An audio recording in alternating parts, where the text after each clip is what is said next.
Los vikingos probablemente sean uno de los periodos históricos más tergiversados y que más mito tiene alrededor. La era vikinga es la edad de oro del porquero escandinavo. Nunca se habían visto tan ricos y con tantas cosas como entonces. Y a la gente le peta mucho la cabeza cuando yo le digo, es que los vikingos son prehistoria, más parecidos a un pueblo celta, con los 1000 años que hay que los separan, que a la Francia medieval del momento. Rohan es una mezcla de sajones, vikingos y normandos súper bien parida por Tolkien. Dicen que los vikingos no temían la muerte, pero quizá lo que no temían era vivir. Salían al mar sin mapas. Lo desconocido merecía ser encontrado. Hoy nos acompaña Laia San José, historiadora y divulgadora, una de las voces más respetadas en el estudio de la cultura nórdica. Que la literatura nórdica medieval es muy guay, es como leerte el Juego de Tronos. De hecho, hay escenas de Juego de Tronos que están basadas en sagas. Hablemos de Ragnar. Un ejemplo muy bueno de cómo utilizar hechos históricos consumados que si los moldeas te acaban contando otra historia. Loki y Thor forman un dúo muy cómico. Me recuerda un poco a tu amigo que es muy bueno, pero es un poco tonto y te la lía parda y dices, la arqueología no te responde cosas, te hace tener muchísimas más preguntas. Pasa una cosa, la gente habrá oído hablar del Valhalla. ¿Qué es exactamente ser vikingo? Explícanoslo. Pues mira, te voy a romper la primera, porque vikingo no se puede ser, vikingo se tiene que hacer. A ver. O sea, uno no nacía vikingo, uno se hacía vikingo. ¿Y eso cómo es? Pues básicamente porque vikingo es una profesión, es una actividad, es una parte de la vida de esa gente, de esa gente del mundo nórdico antiguo. ¿Quién hacía de vikingo? Pues quien se iba a saquear. Pero ni siquiera sabemos si solo eran saqueos comerciales. A lo que a nosotros nos ha llegado es que son saqueos violentos, que luego pasaron, evidentemente. Pero en su contexto, hacer el vikingo era salir de sus fronteras a comerciar, a saquear, a viajar. Entonces, si nos ponemos como súper puritanos en definir lo que era un vikingo, pues un vikingo solo era aquella gente que durante un periodo concreto, sobre todo en verano, que es cuando, si piensas en Escandinavia, es cuando hace mejor tiempo para hacer las cosas, salían a ganarse un poco la vida fuera de múltiples maneras. No era una etnia, no era un pueblo, no era... No, yo siempre pongo el mismo ejemplo. Cuando pensamos en vikingos, mucha gente piensa como si dijeses españoles, romanos, egipcios. No. Si tú piensas en pueblo, en homogeneidad, tienes que pensar, pues eso, en el mundo nórdico antiguo, en esa parte de la prehistoria de Escandinavia. Pero vikingo como tal ni es una etnia, ni es una población homogénea, porque al principio sí que, por ejemplo, esas salidas las empezarán a hacer las personas en Escandinavia, pero luego sabemos que se les enroló gente de un montón de sitios. Es un poco, no es una analogía 100%, pero es un poco pensar en ellos como un poco piratillas, ¿no? Y se les irá enrolando gente y acabará haciendo el vikingo gente que no había nacido en Escandinavia, por ejemplo. ¿Y por qué se dio ese contexto en ese ecosistema? Es decir, ¿por qué tuvieron que salir a saquear y a buscarse la vida? Entiendo que por necesidad. Es un poco la pregunta del millón, porque hay como muchas teorías. O sea, durante mucho tiempo ha habido teorías que decían que era porque no tenían mujeres con las que casarse. Porque había tanto infanticidio femenino, porque había tanta pobreza, que entonces cuando te nacía una hija la tenías, o sea, no te interesaba y pues... básicamente te la quitabas del medio, que entonces luego cuando llegaban a adultos se quedaban sin opciones de matrimonio y salían fuera. Pero hoy en día eso sabemos que no. Es verdad que tenían ciertos problemas de matrimonios, pero sobre todo si lo que tú querías era un matrimonio potente dentro de la élite. Básicamente porque como practicaban la poligamia y el concubinato, pues claro, quien tenía mucho dinero tenía posibilidades de tener muchas parejas. Y entonces, bueno, pues igual parejas de alto estatus se te reducía un poco la cosa, pero sabemos que el infanticidio no. Ha habido teorías que decían que por superpoblación. Tampoco hay evidencias que muestren esa superpoblación que les hiciese el terreno inaccesible. Lo que pasa es que, por ejemplo, si alguien ha estado en Noruega, por ejemplo, hoy en día, solo es cultivable el 5% del territorio noruego. Pues imagínate en época vikinga, hace 1000 y pico años, que todavía hacía más frío y el territorio era más árido, menos tecnología y tal.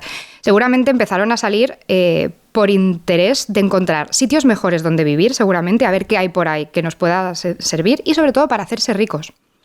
Una especie de mini viaje de verano, un pequeño Erasmus de verano, para rapiñar por ahí lo que pillases y volver siendo más rico y poder dejar de ser un granjero, que al final era lo que era todo el mundo en época vikinga.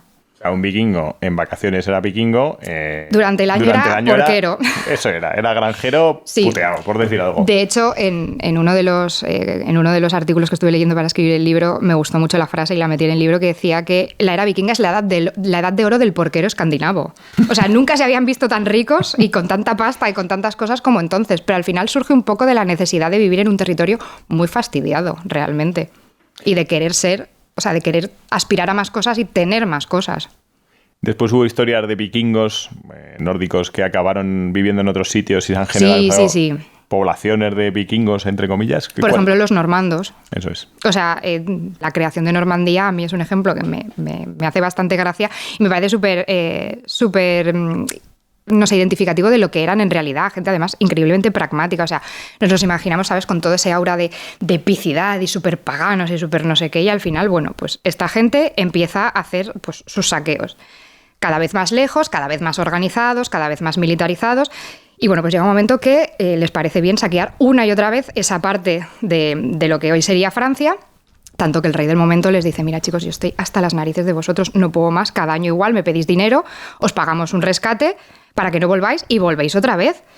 Y dice, mira, si te doy ese territorio de aquí, que tengo vacío, que no me interesa, y os lo doy para vosotros, os asentáis, os hacéis lo que queréis, os asentáis, pero a cambio, bueno, pues tenéis que cristianizar y tal para mezclaros con lo que tenemos aquí y tal, y a cambio pues tenéis que repeler las próximas oleadas y los próximos ataques de vikingos que vengan aquí. ¿Os mola la idea? 100%, dentro. En 6 meses eran más franceses que los franceses. O sea, en 6 meses estaban cristianizados, hablando francés y habían formado pues esa nueva mezcla de cristianismo, paganismo, mundo nórdico, mundo francés, que son los normandos. Hostia, el rey espabilado, ¿eh? Sí, porque yo creo que el señor se vio que ya no le quedaba más dinero que darles. Dijo, no puede ser, porque es que no me hacen caso. Yo les pago, vuelven, les pago, vuelven. Claro, es que igual le pagas a uno, pero están viniendo otros, porque aquello no era una banda organizada de vikingos que salían siempre los mismos. Aquello eran, pues, el que podía hacerlo lo hacía. Entonces... ¿Hay más casos aparte de Normandía? En Inglaterra se asentaron. En Inglaterra consiguieron un pacto con Alfredo el Grande y les dio, ahora no sé si era Alfredo el Grande, pero bueno, al final les dio una parte muy importante del territorio de lo que entonces era la Inglaterra anglosajona, que eso se ve muy bien, por ejemplo, en la serie Vikingos, es una de las cosas más chulas de la serie, y se asientan ahí, están pues por lo menos, o sea, alrededor de 100 años asentados, pero aquí es diferente, aquí no se mezclan.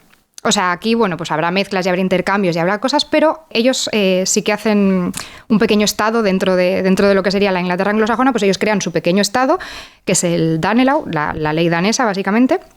Y ahí sí que conservan cristianismo, sus propias leyes, se rigen entre ellos, tienen su propio rey vikingo, mientras el resto de la Inglaterra anglosajona tiene sus reyes porque todavía no está unificada. Son 2 casos muy interesantes, pero son 2 casos diferentes. De Qué cómo guay. adaptarse a las situaciones y a lo que les interesa más del momento. ¿Esto qué evolución tuvo? O sea, es decir, ¿cuándo empezó y más o menos cómo evolucionó? ¿Cuáles fueron los primeros? Porque decías, al principio eran un poco más rudimentarios, iban un poco más como el ejército de Pancho Villa, pero se fueron acomplejando y fueron más profesionales. Claro, porque al final se vio que eso daba dinero y daba posibilidades de futuro y daba posibilidades de subir en el escalafón social, que es al final lo que le pasa a Escandinavia. O sea, cuando pensamos en vikingos, claro, por la época en la que son, o sea, desde el año más o menos 750 hasta el 1050 más o menos, si tú piensas en el resto de la Europa occidental, son todos cristianos, son todos reinos ya plenamente medievales. Pero es que Escandinavia en ese momento no es un estado medieval todavía. Bueno, ninguno de los 3 países ni siquiera están formados. Es prehistoria y a la gente le peta mucho la cabeza cuando yo le digo, es que los vikingos son prehistoria. Entonces tenéis que pensar en ellos como prehistoria. O sea, la sociedad nórdica antigua de época vikinga es prehistoria, es final de la Edad del Hierro. Para que te hagas una idea, que no me gustan mucho estas comparaciones, pero creo que sirven. Los vikingos son más parecidos a un pueblo celta, con los 1000 años que hay que los separan, que a la Francia o a la península ibérica medieval del momento. En cuanto a sus estructuras, en cuanto a su organización territorial, en cuanto a su cultura, en cuanto a su cultura material, o sea... ¿Cómo es? O sea, si tuvieras que definir más o menos o describir, es decir, vamos a intentar ponernos el casco con cuernos, que ahora hablaremos de eso, si llevan casco con cuernos, porque tiene que haber cuernos para ponerlos en los cascos. Pero, ¿cómo sería el día a día de un poblado vikingo, que mal llamado vikingo, sino un poblado de... Pues tú piensas que esta gente vivía sobre todo en núcleos rurales, algunos más grandes, algunos más pequeños, bastante alejados los unos de los otros, en los que lo que tú tienes es una casa comunal en medio, como un gran salón, como el salón del reino de Rohan en El Señor de los Anillos. Me mola, ese me encantaba. Es que Rohan es una mezcla... de Rohan bajando por la cuesta. Pues es una mezcla... Rohan es una mezcla de sajones, vikingos y normandos súper bien parida por Tolkien y luego súper bien parida en tele por Peter Jackson. O sea, es maravilloso. Y cuando lo ves así, ya... Se me ponen los pelos de punta porque me flipa esa imagen. Pues en el libro hay un capítulo entero dedicado a eso porque es que me parecía súper interesante. Pero tienes que pensarlo en eso. Una aldea, un poblado, con una casa comunal en medio, que es donde vive la familia del líder de esa granja, pero no te lo imagines como un rey. Son pequeños reyezuelos, pequeños caudillitos. que luego tienen como mucha gente a su servicio, aunque no, como no es ni feudalismo ni vasallaje. O sea, es verdad que hay una serie de estrategias y de ceremonias de bueno, pues yo te rindo, vamos a llamar una especie de homenaje, o te sirvo a ti para que tú me ayudes y tú me protejas y tal. Yo luego tengo una serie de obligaciones para contigo, pero son sitios muy comunales y la casa te sirve tanto de residencia de esa familia, pero familia en el sentido súper extenso, o sea, el caudillo, su esposa, que seguramente son un pack en el que mandan los dos y ahí toman decisiones entre los dos, sus hijos, los abuelos, los nietos, los siervos, los esclavos, o sea, y gente que vive ahí. O sea, al final es como una casa que está abierta para que entre y salga todo el mundo, es donde se hacen las ceremonias rituales, donde se toman las decisiones políticas, donde se hacen las celebraciones, o sea, ahí pasa todo. Y luego alrededor tienes muchas otras casitas más pequeñas, que es donde vive otro tipo de gente, y sobre todo talleres. Pues la herrería, el baño, todo lo que te puedas imaginar, el taller de una cosa, el taller de otra cosa. Y luego, pues terreno cultivable, allí donde puedan cultivar cosas. Donde puedan cultivar cosas y donde puedan tener un poco de ganado que les sirva también.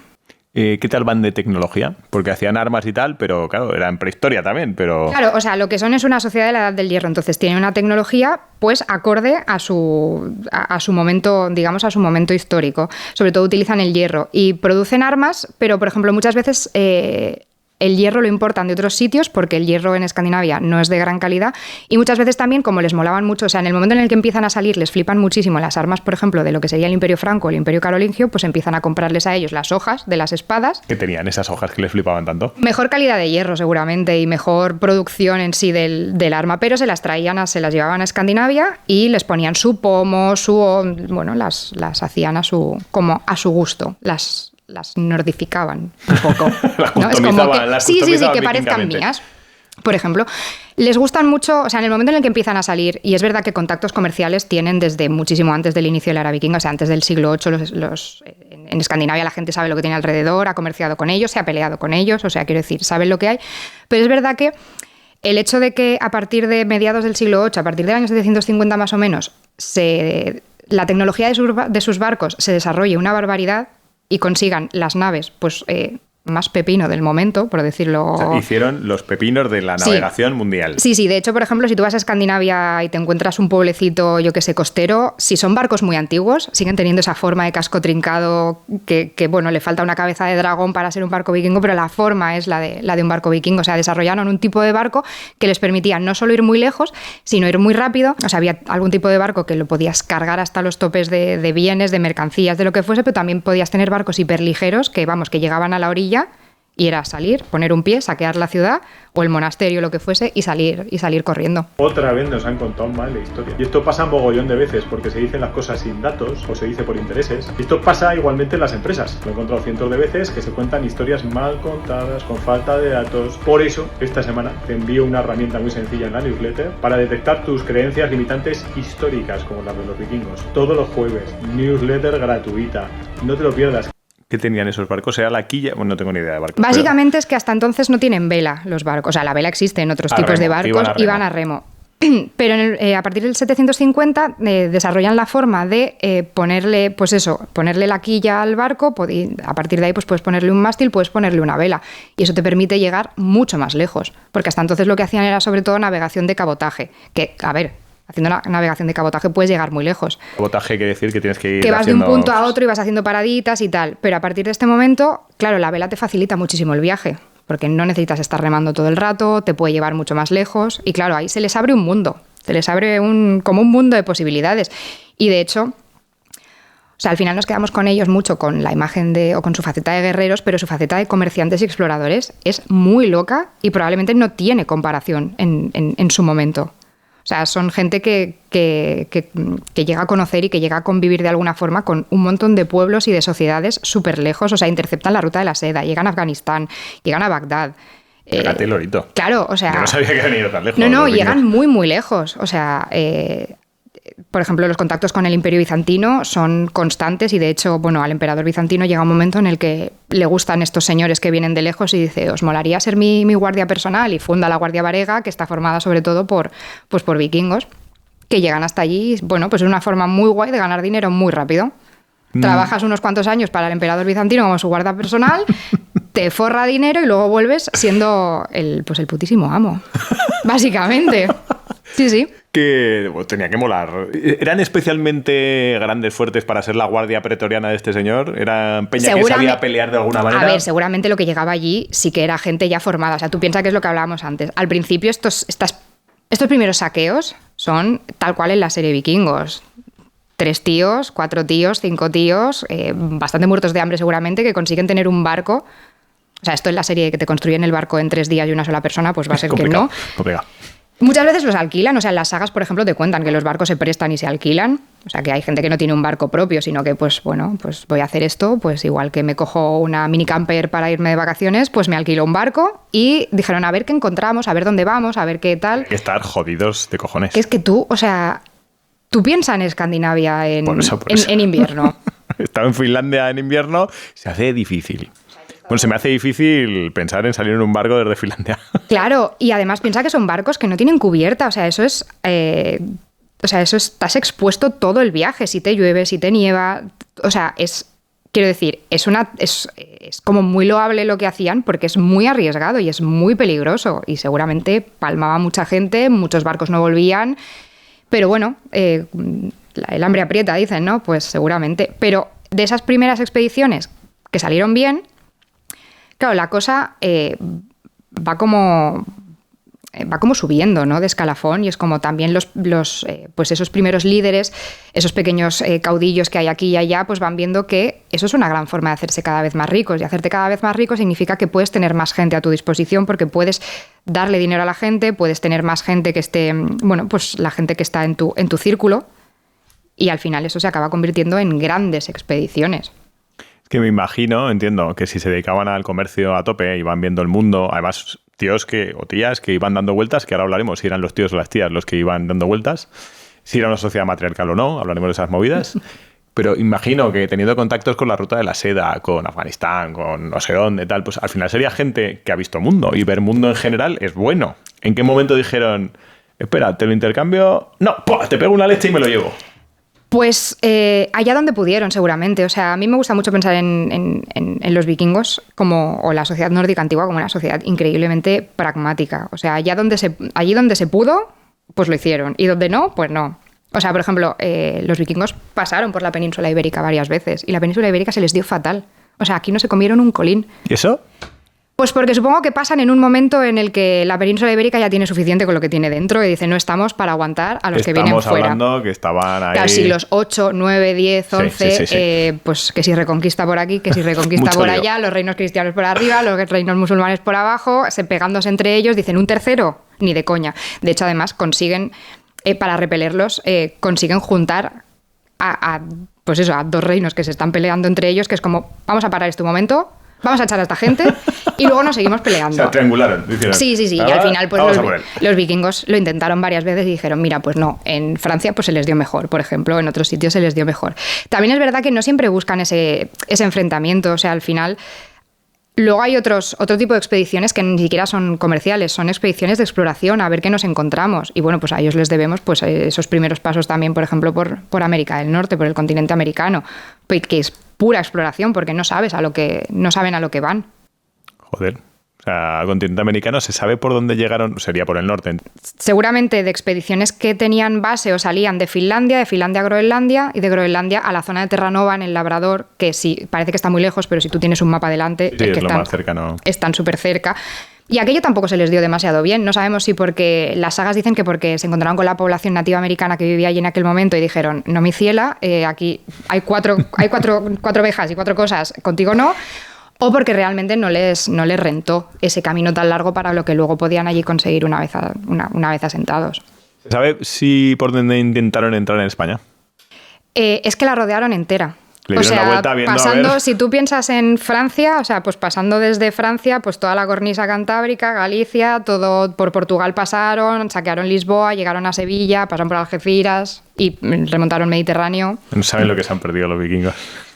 Sí, durante mucho tiempo unas teorías muy bonitas que decían que alguno que se quedó así como en Sevilla un poco estancado, que no pudo volver, que tal, que no sé qué, se dedicó ahí a hacer quesos y hay una serie de quesos en Sevilla que son vikingos, pero son teorías muy antiguas hoy en día, pues ya sabemos que no, pero fue bonito mientras duró la teoría. Efectivamente, no quiero es como yo elijo creer. No me desmientas. Sí, me gusta, yo creo que soy vikingo de Sevilla. Hay algún paper por ahí rulando todavía que es del año de la polca de los vikingos queseros en Sevilla y no sé qué, y es muy divertido y pero yo cada 2 por 3 tengo que decir, mira, esa no mierda, es esa mierda, pásamela. Pero es como, mira, no pasó eso, pero oye, que quiero decir, no pasó eso, pero que alguno se quedase porque no volviese, pues lógicamente y evidentemente seguro que pudo pasar, que no vinieron 1 o 2 veces, o sea que es que lo intentaron en repetidas ocasiones durante varios siglos.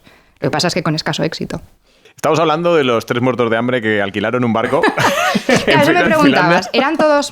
Eso busca vida, los Oliver Twist de los vikingos. Claro, esos eran todos maromos. Pues estos primeros no.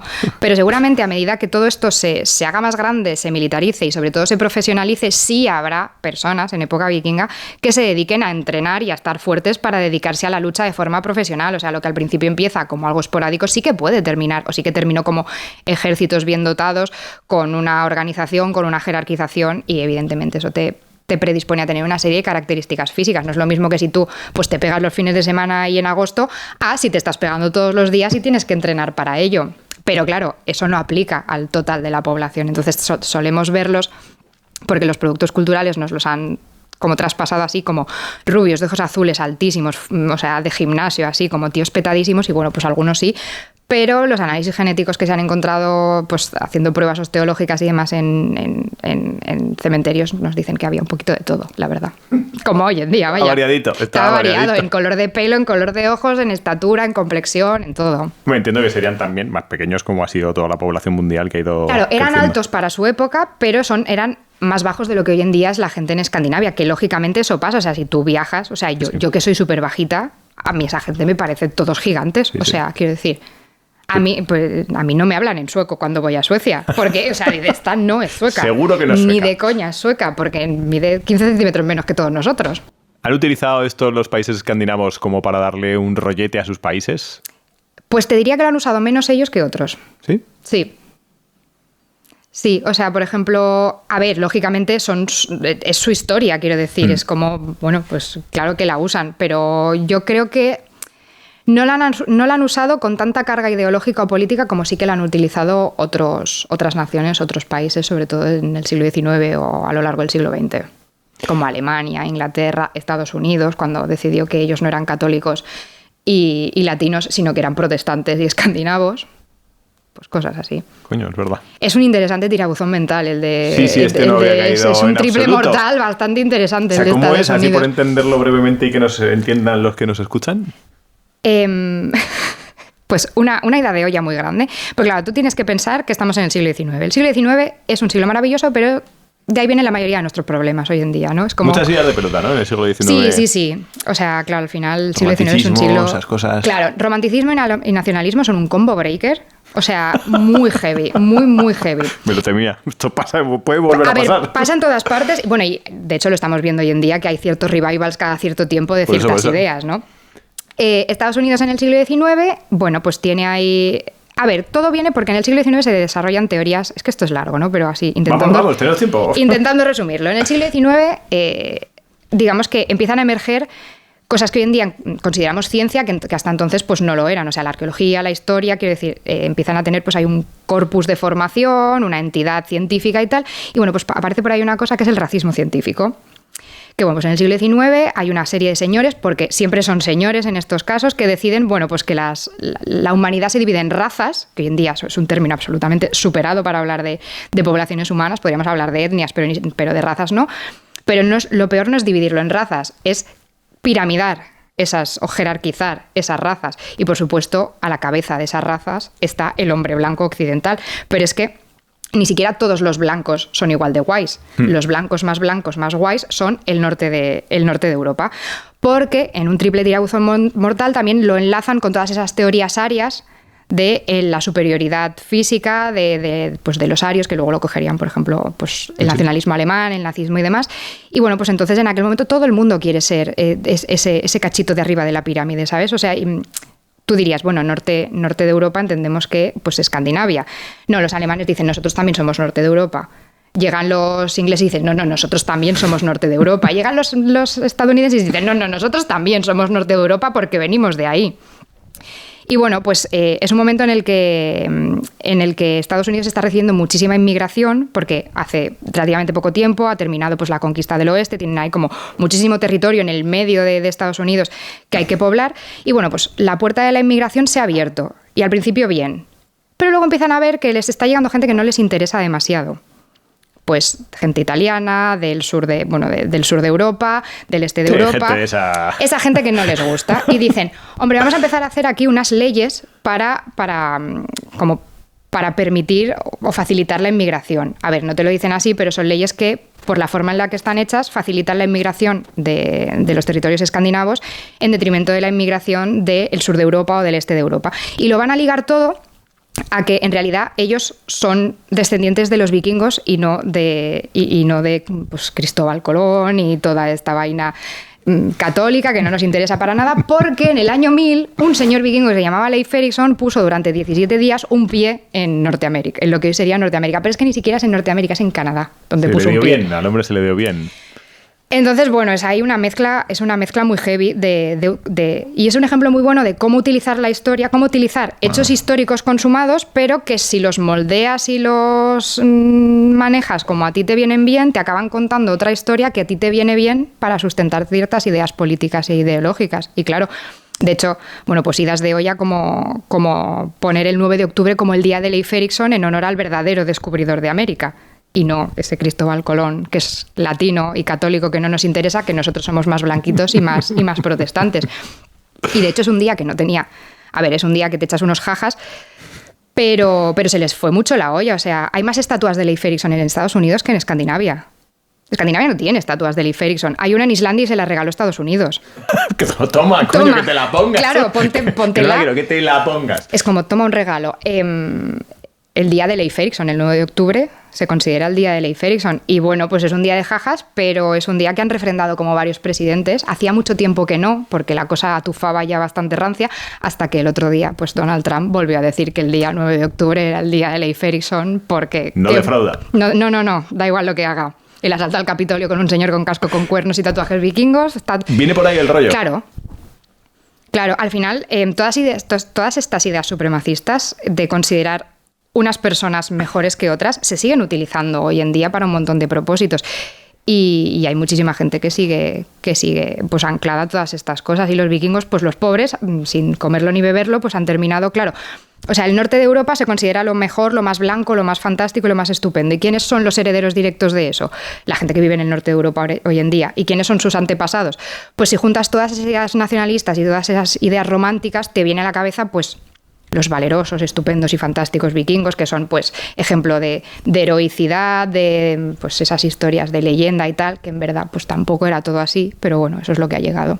¿Eran saqueadores? Eran saqueadores y sobre todo eran granjeros, que a mí lo que me gusta es eso, es que, tíos, que eran granjeros, que esta gente lo que quería era vivir en su granja bien, con dinero, con puercos sanos y fantásticos que le diesen comida todo el año, y yo creo que si hubiesen podido dejar de hacerlo, lo habrían dejado de hacer. Hecho. Seguro. Sí. Que esto es la evolución. ¿Cuál fue el primero de los reyes, o como se pueda decir, vikingos conocidos y que tuviera algo de... poco de carisma? Es que es difícil porque se mezcla mitología con... O sea, se te mezcla ahí pues muchísima mitología. Pero, por ejemplo, se considera un poco unificador de Noruega y uno de los primeros reyes escandinavos. El primero sería pues Harald, el que se conoce en castellano como el de la hermosa cabellera. Es un poco el que unifica. Pero son historias como muy míticas, porque cuando nosotros pensamos en el primer gran rey, Harald seguramente fue el rey de un trozo de Noruega. Igual que en Suecia, el primero que se autodenomina rey es rey de un trocito. Porque en época vikinga no existen los reinos de Suecia, Noruega y Dinamarca tal y como los entendemos a nivel geográfico y demás. Son pues eso, como muchos pequeños reyecitos que se van a ir, a medida que se hagan más ricos, entre otras cosas gracias al saqueo y a estas conquistas militares, se van a ir fagocitando los unos y los otros, van a conseguir territorios más grandes y claro, todos se van a ir proclamando yo soy el primero de no sé qué, pero luego claro, es como, pues igual no porque hay otro en el otro lado, pero bueno, sí, son los primeros que empiezan a hacer ahí digamos que Escandinavia empieza siendo un territorio tribal, que por eso también lo consideras, es una de las características de una sociedad de la Edad del Hierro, territorios diseminados en clanes o en tribus, que se van juntando y para finales de época vikinga ya tienes estados medievales incipientes.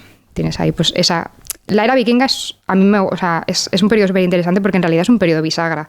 Es el periodo que está entre medio entre estamos saliendo de nuestra prehistoria y nos estamos metiendo en nuestra época medieval y nos estamos pues aclimatando al resto de Europa para poder jugar en el tablero europeo que estábamos hasta ahora excluidos pues porque no compartíamos casi nada y estábamos muy lejos además. Joder. Que hablábamos antes de si es un rollo matriarcal o no. O sea, ¿cómo era la sociedad vikinga? No. Era nada matriarcal, ¿no? No, y es o sea, ese que rollo de vikingos que la mujer dicta un poco el sentido de... A ver, eso yo creo que ha tenido mucha culpa la serie de Vikingos de History Channel porque tiene personajes femeninos como súper potentes. Por eso. Que no es que no lo fuesen. Pero la sociedad vikinga no era una sociedad matriarcal, pero es que no hay casi sociedades matriarcales a lo largo de la historia. Y cuando a ti te dice alguien, pues mi abuela en Galicia era un matriarcado porque lo decidía todo. Es como, no, los señores de tu familia se habían desentendido de las cosas de la casa, entonces alguien tenía que tomar decisiones. ¿Sabes? Pero es verdad que en época vikinga las mujeres tienen una serie de prerrogativas que con el tiempo en muchos otros sitios se van a ir perdiendo. Pero es que ni siquiera, o sea, es como, no es que llegue el cristianismo y las pierdan, es que llega el siglo XIX, bueno, llega el XVIII con la Ilustración y el XIX y es ahí donde nos vamos al garete las mujeres en cuanto a derechos y en cuanto a reconocimientos y en cuanto a ocupación de muchos espacios. La gente tiende a tener una visión de la Edad Media súper negativa, súper oscura en muchísimos aspectos, incluso a nivel de autonomía y de agencia de las mujeres, y es como una mujer en la Edad Media seguramente era una mujer mucho más libre y con una agencia de toma de decisiones muchísimo más amplia que una mujer en el siglo XVIII o en el siglo XIX, por ejemplo. ¿Qué pistas tienen los historiadores para saber que eso era así? ¿Te está gustando este podcast? Pues suscríbete y así nos ayudas a que sigamos dándole caña con más entrevistados, más anécdotas, más historias. Y si te está gustando especialmente esta temática de historia, metodología y geoestrategia, tienes abajo listas de reproducción para seguir viendo contenidos de esta temática. Dale caña, suscríbete.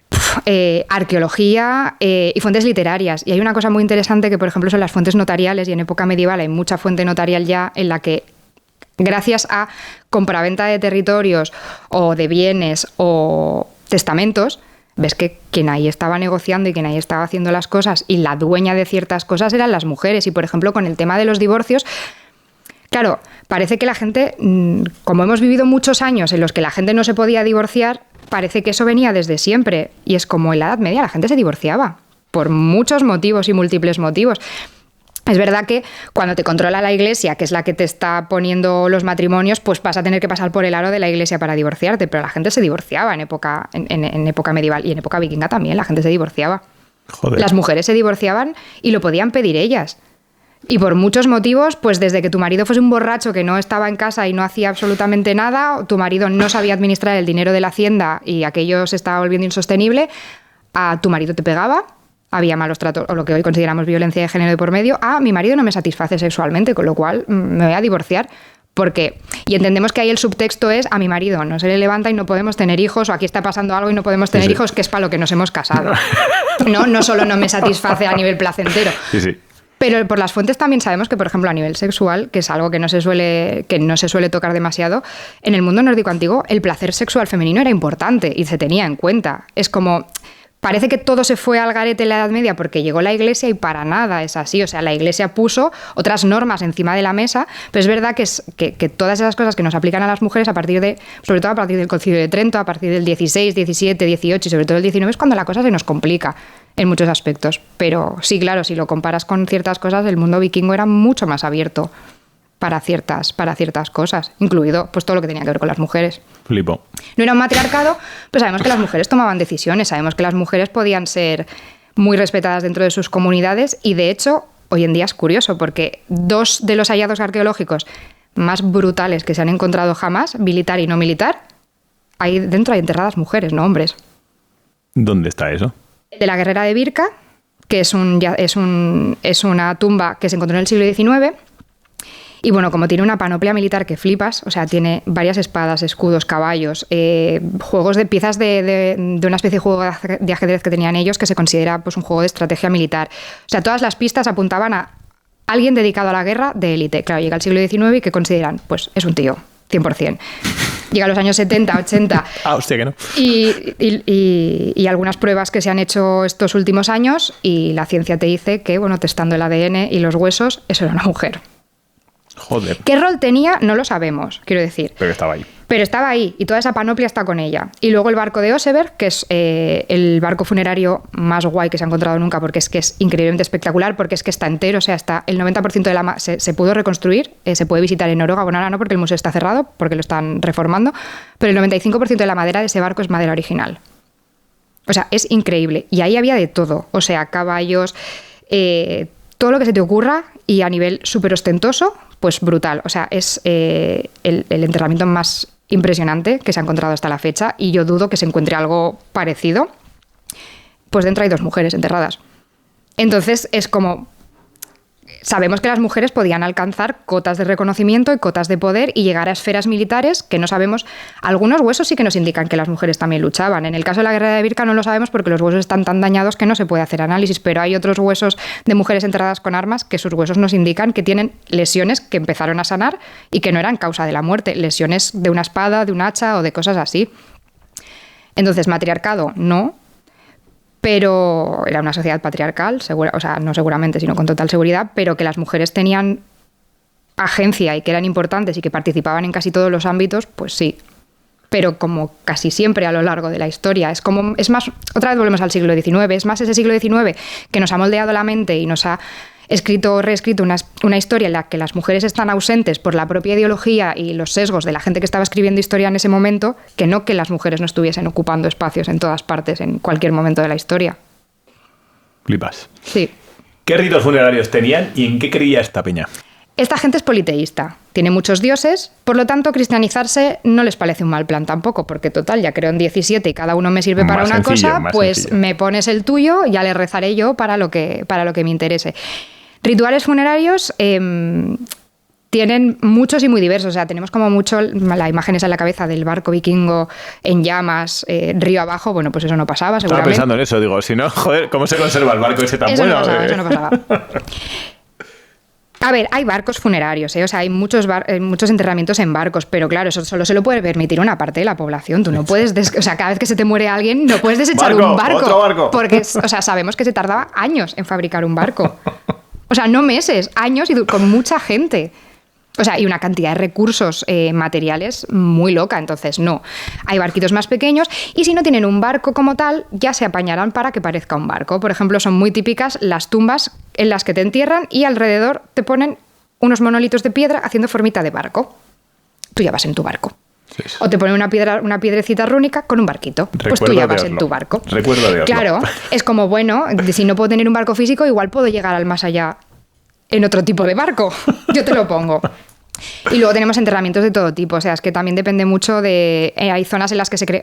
Por zonas y por épocas. Hay zonas y épocas en las que se llevaba más la cremación, hay zonas y épocas en las que se lleva más la inhumación, a veces hay zonas en las que son tumbas, eso, pues con formita de barco, otros sitios tienen forma de montículo, otros sitios no se marca con nada, o sea, tienen como muchas formas diferentes de enterrarse. Pero lo que mola de la época vikinga es que se entierran con ajuar, que es una cosa también que los distingue, por ejemplo, de luego las sociedades medievales, del cristianismo y demás, y es que al meterte a ajuar funerario, luego mola mucho estudiar esas tumbas. Para el historiador es frotarse las manos. Bueno, es que cuando llega el cristianismo dices, ahora mierda, porque ahora no hay ajuar funerario y hay un montón de cosas que ya no puedo saber de esta persona. Entre ellas intentar adivinar si no hay restos arqueológicos, o sea, si no hay restos óseos o están demasiado maltrechos para saber si esa persona era un hombre o una mujer. Sexar en base a un ajuar funerario tiene un montón de problemas y ya lo estamos viendo. Pero muchas veces es lo único que tienes. Con lo cual, que haya ajuar funerario no solo es guay a la hora de excavar, sino luego a la hora de analizar e intentar entender a esa sociedad. ¿Con qué se enterraban? O sea, ¿qué tipo de ajuares veías? O sea, ¿qué decir? De lo todo. Mejor, lo más preciado, la ropa de casa, la ropa de estar por casa, estaban... Es una cosa que no sabemos muy bien porque al final tú tienes que tener presente una cosa y es que el enterramiento no se lo hace el muerto para sí mismo. Son los que se quedan vivos, los que le hacen esos... los que gestionan el entierro y gestionan el ajuar funerario, con lo cual aquí hay mucho debate académico entre si el ajuar funerario representa a la persona o el ajuar funerario representa lo que la gente le quería dejar o lo que la gente quería proyectar. Y eso es un movido académico que no vamos a resolver nunca, con lo cual todas las teorías molan si están bien sustentadas y tú, bueno, pues puedes intentar ver qué aplica mejor a ciertos contextos. En época vikinga hay de todo, o sea, hay ajuares siempre hay algo. Pero la mayoría suelen ser pocas cositas, o sea, un cuchillo, un hacha, peines hay por todas partes, o sea, es el objeto probablemente más encontrado en cualquier contexto funerario y no funerario de época vikinga, o sea, esa gente producía peines por encima de sus posibilidades, o sea, muchísimos peines. Pero tenían muchos pelufones, o sea, eran de pelo largo. A ver, sabemos que se peinaban, sabemos que se aseaban bastante, que la higiene era una cosa que la gente se piensa también que es que en la Edad Media la gente no se bañaba y en la prehistoria la gente no, la gente se arreglaba y se bañaba y tenía cuidado de su higiene y demás. O sea, y los peines les flipan, los peines están en todas partes.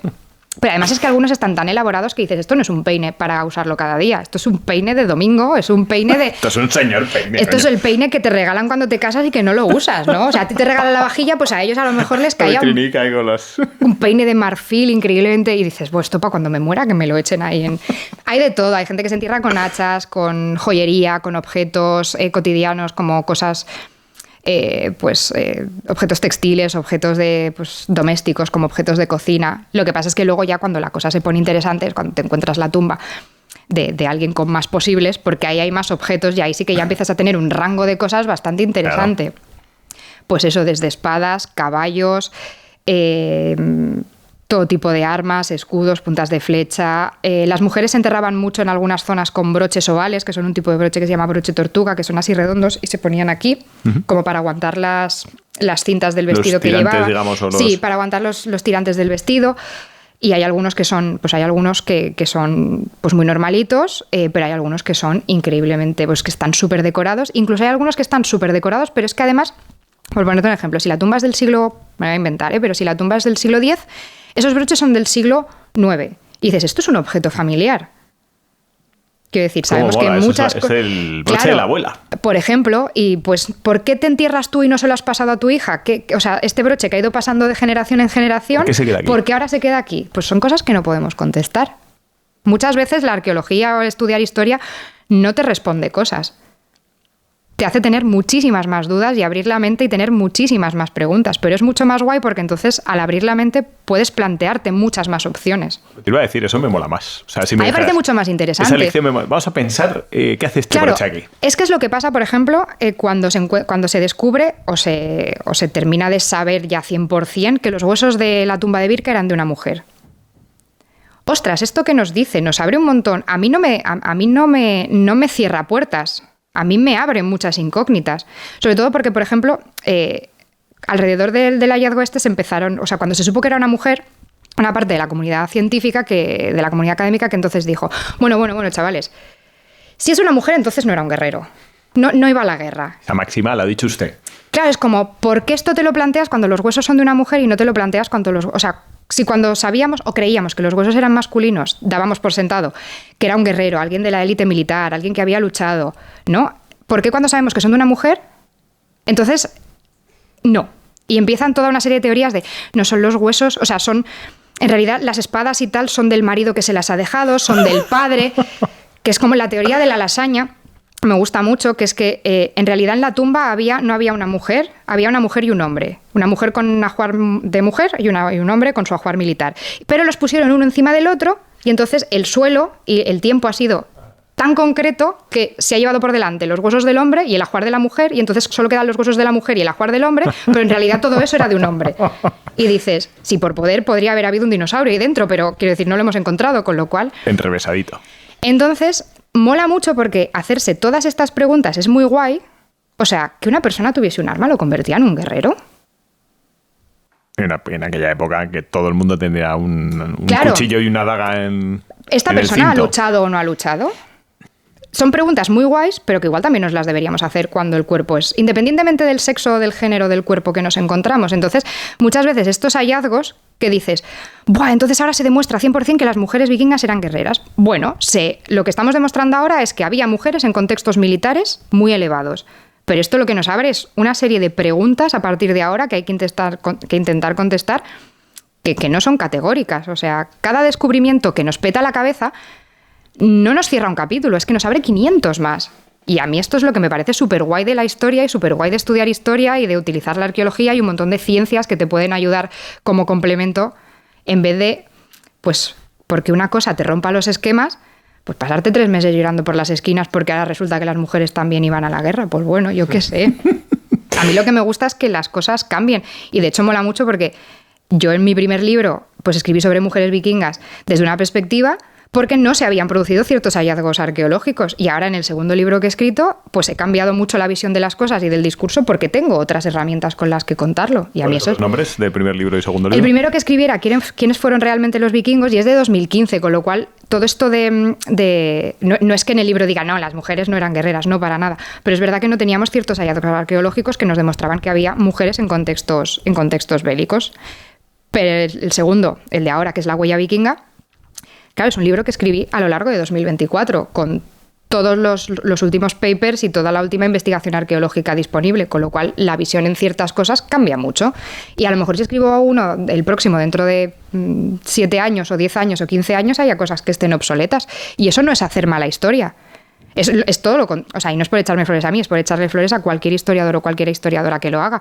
Es que cambiar nuestro discurso a medida que cambian las evidencias arqueológicas o históricas es estar haciendo bien nuestro trabajo, porque es estar incluyendo las nuevas cosas que se van descubriendo. ¿Se puede saber más o menos qué esperanza de vida tenían los vikingos? Una media de unos 40 años. Pero, claro, pero tú piensas que 40 años es la media. No es que no hubiese gente mayor. Es que como la mortalidad es muy alta, hay mucha gente... Infantil, la mortalidad infantil es muy alta. La mortalidad, ahora que estoy escribiendo un libro sobre mujeres vikingas, la mortalidad femenina en contextos pre o posparto es espectacular, brutal, ¿no? Es abrumadora, pero es que es un tipo de... Tanto la infantil como la femenina es un tipo de mortalidad que no se consigue como superar hasta el siglo XIX. Hostia, es muy loco. Que no sé qué... Esto es de historias de abuelo cebolleta, pero leí que un médico o un cirujano le dio por lavarse las manos. Y fue un cambio radical en la atención de los partos. No sé si es cierto exactamente, pero sí, en el momento en el que tú descubres que hay ciertas cuestiones de higiene que te benefician, la cosa se vuelve muy loca. Porque es que la mayoría de las muertes, tanto infantiles como de adultos en época vikinga, bueno, en época vikinga, en época prehistórica, en época medieval, durante la mayoría de la Edad Moderna, son muertes infecciosas. Claro. O sea, la gente se muere o porque no tienes un antibiótico con el que curar lo que le ha pasado o porque esa persona tiene una infección de muela, se ha caído, se ha hecho una herida y no tienes con qué combatir eso. Y luego pues la higiene hace muchísimo, sí. Hablemos de Ragnar. ¿Esto es mito? ¿Es verdad? Pizza ¿Qué hay de pizza. verdad? Cuéntame la verdad. Arrójalo. A ver, Ragnar Lodbrok es el personaje principal de una de las sagas más conocidas de la literatura nórdica medieval, que es la saga de Ragnar Calzas Peludas. Mola menos, ¿eh? Mola menos, pero es que el señor llevaba unas calzas peludas, o sea, unos pantalones de pelito, que se había hecho, no sé qué vaina era, pero claro, ya suena menos épico de entrada, o sea... Hostia, le quita un poco de glamour. Le quita glamour. Pero lo que tenemos con Ragnar es que es un personaje de saga que al final la literatura nórdica medieval pues es literatura, es como leerte, a mí me gusta poner el ejemplo de es como leerte el Juego de Tronos de la época, además está escrito mucho tiempo después del final de la era vikinga, con lo cual es gente que 300 años después y sobre todo desde un contexto cristiano están pues escribiendo historias legendarias y tal. Bueno, tiene mucha parte de toda esta literatura tiene mogollón de parte inventada, mogollón de parte de teléfono escacharrado, de bueno, pues esto nos ha llegado así. Y Ragnar Lodbrok es una de esas figuras que podría haber existido porque hay otras crónicas y hay otros textos que sí que parece que te hablan de un Ragnar. Lo que pasa es que Ragnars aparecen como a lo largo como de 150 años y dices, esta persona no pudo vivir 150 años. Entonces, ¿qué Ragnar es el de las sagas? Que Ragnar sí que existió y es una figura así como, pues no podemos decir que Ragnar Lodbrok existiese de verdad. Tampoco podemos decir que no, que es una cosa muy guay de la historia también, ¿no? O sea, hay evidencias que dicen que por ahí hay algunos Ragnars que hicieron cosas que podrían parecerse a lo que nos está contando la saga de su vida y de sus hazañas, pero no podemos asegurarlo. Hablar de las sagas porque es o sea, de lo que está escrito, digamos, de otros sobre los vikingos, ¿no? Claro, es que... ¿En Islandia o dónde sería? En Islandia sobre todo. ¿Por qué los vikingos también los consideramos prehistoria? Bueno, los consideramos. ¿Por qué son prehistoria? Porque son una sociedad prácticamente ágrafa. O sea, los vikingos tienen sistema de escritura, tienen alfabeto rúnico, pero lo usan muy poco. O sea, el alfabeto rúnico, como echar las runas. Sí. O sea, es que es eso. Lo de echar las runas viene después y es como una derivación un poco tróspida de lo que vendría siendo su alfabeto. A ver, al final es un alfabeto que es complejo, que que también sabemos que, por ejemplo, algunas letras estaban asociadas con algunos conceptos, entonces ha sido muy fácil asociarlo con la magia, pero desde el primer momento, ¿eh? Y no sabemos si estaba muy o poco asociado con la magia, pero podría ser. Lo que pasa es que luego pues ha habido a lo largo del tiempo pues derivaciones y ahora mismo pues hay gente que echa las runas, como el que te echa el tarot y tal, y a mí eso no me parece mal, simplemente, o sea, se está utilizando pues de otra forma, pero es guay.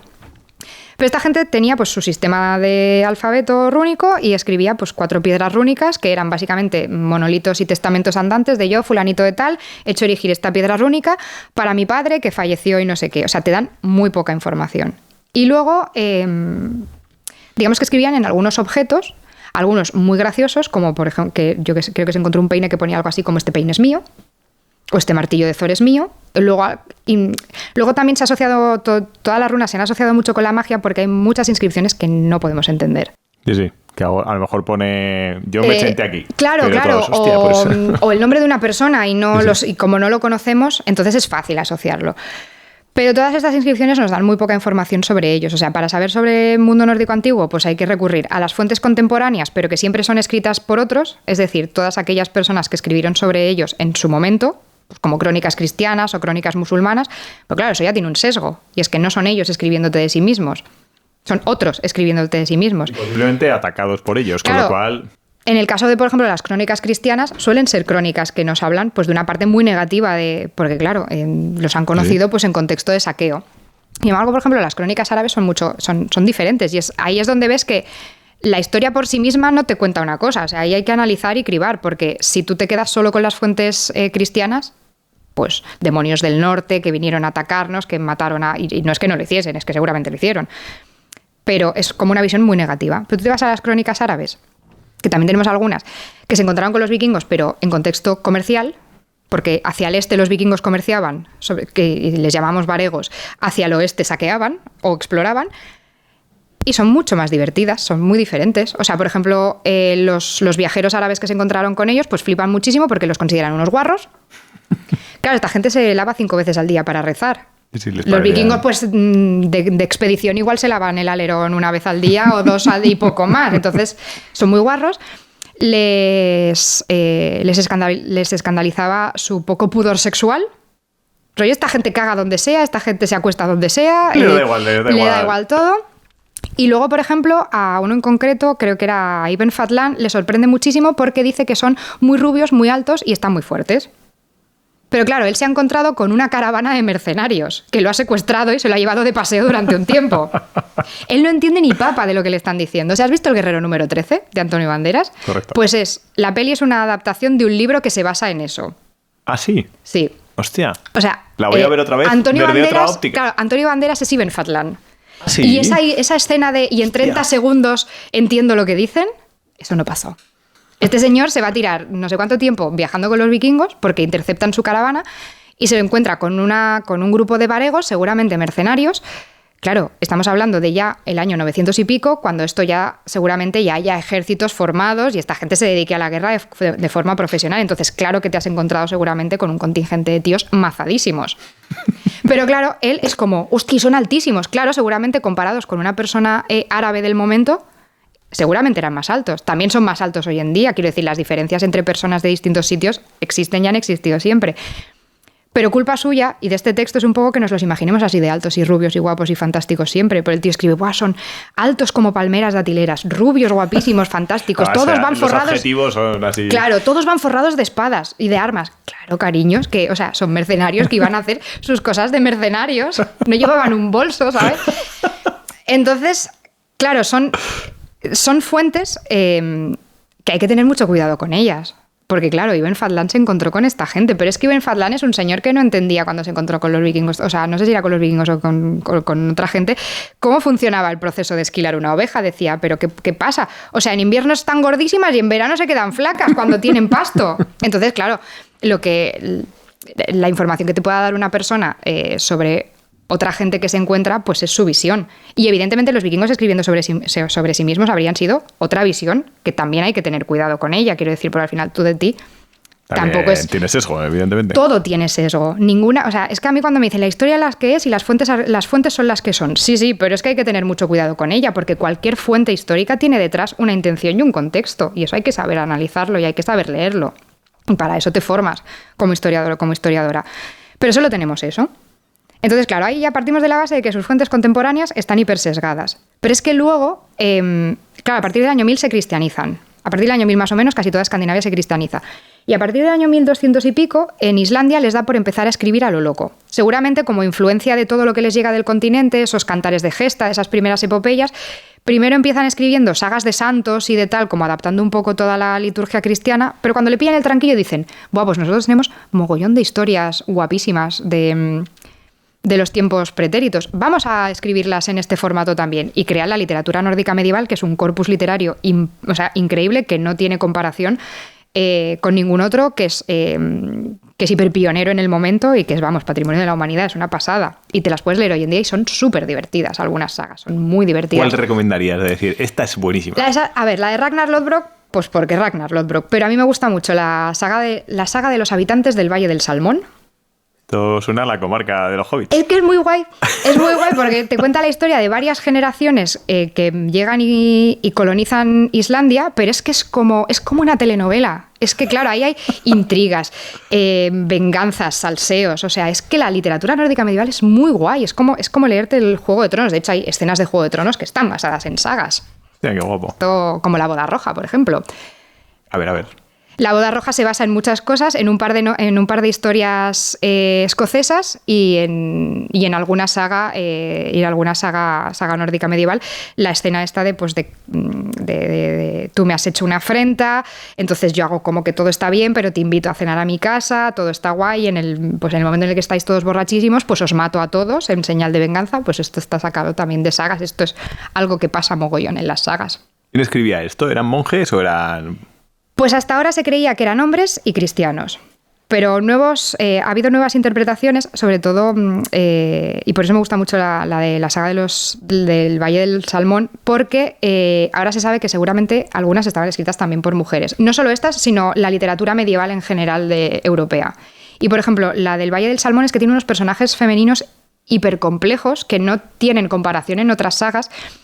Y bueno, pues análisis que se hacen literarios sobre eso, que son muy guays, pues han empezado a concluir que seguramente esa a lo mejor está escrita por una o varias mujeres, porque el tono es muy diferente entre escenas, pero que los personajes son muy complejos y muy diferentes respecto a otros.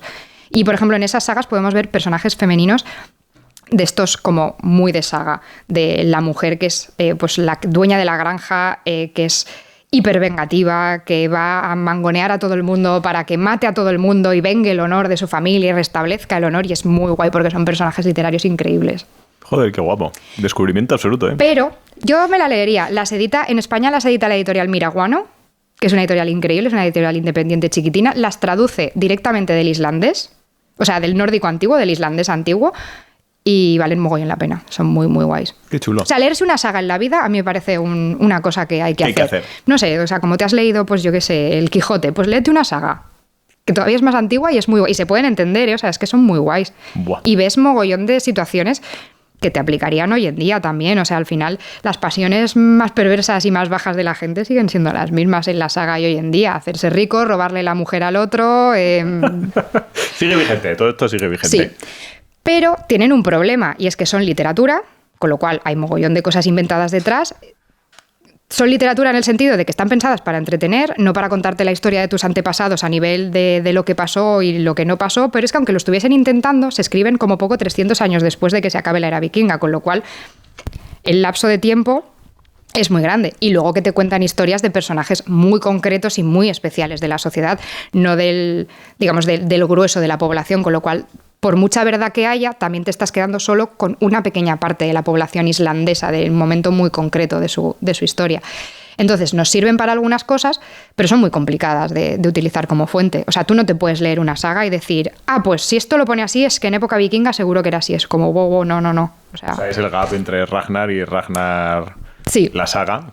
Ragnar y Ragnar de verdad, pues que no lo puedes saber. Luego mola porque hay veces que la arqueología te confirma algunas cosas que aparecen en las sagas, pero luego hay otras que la arqueología no dice nada de eso y no tienes ni idea de si eso era así o no. Sobre todo en las cosas que son intangibles, cuando hablamos de mentalidad, de sexualidad, del amor, del mundo de las creencias, que son aspectos de la historia que hoy en día se estudian muchísimo, pero que son intangibles, son inmateriales, con lo cual, ¿a través de dónde lo estudias?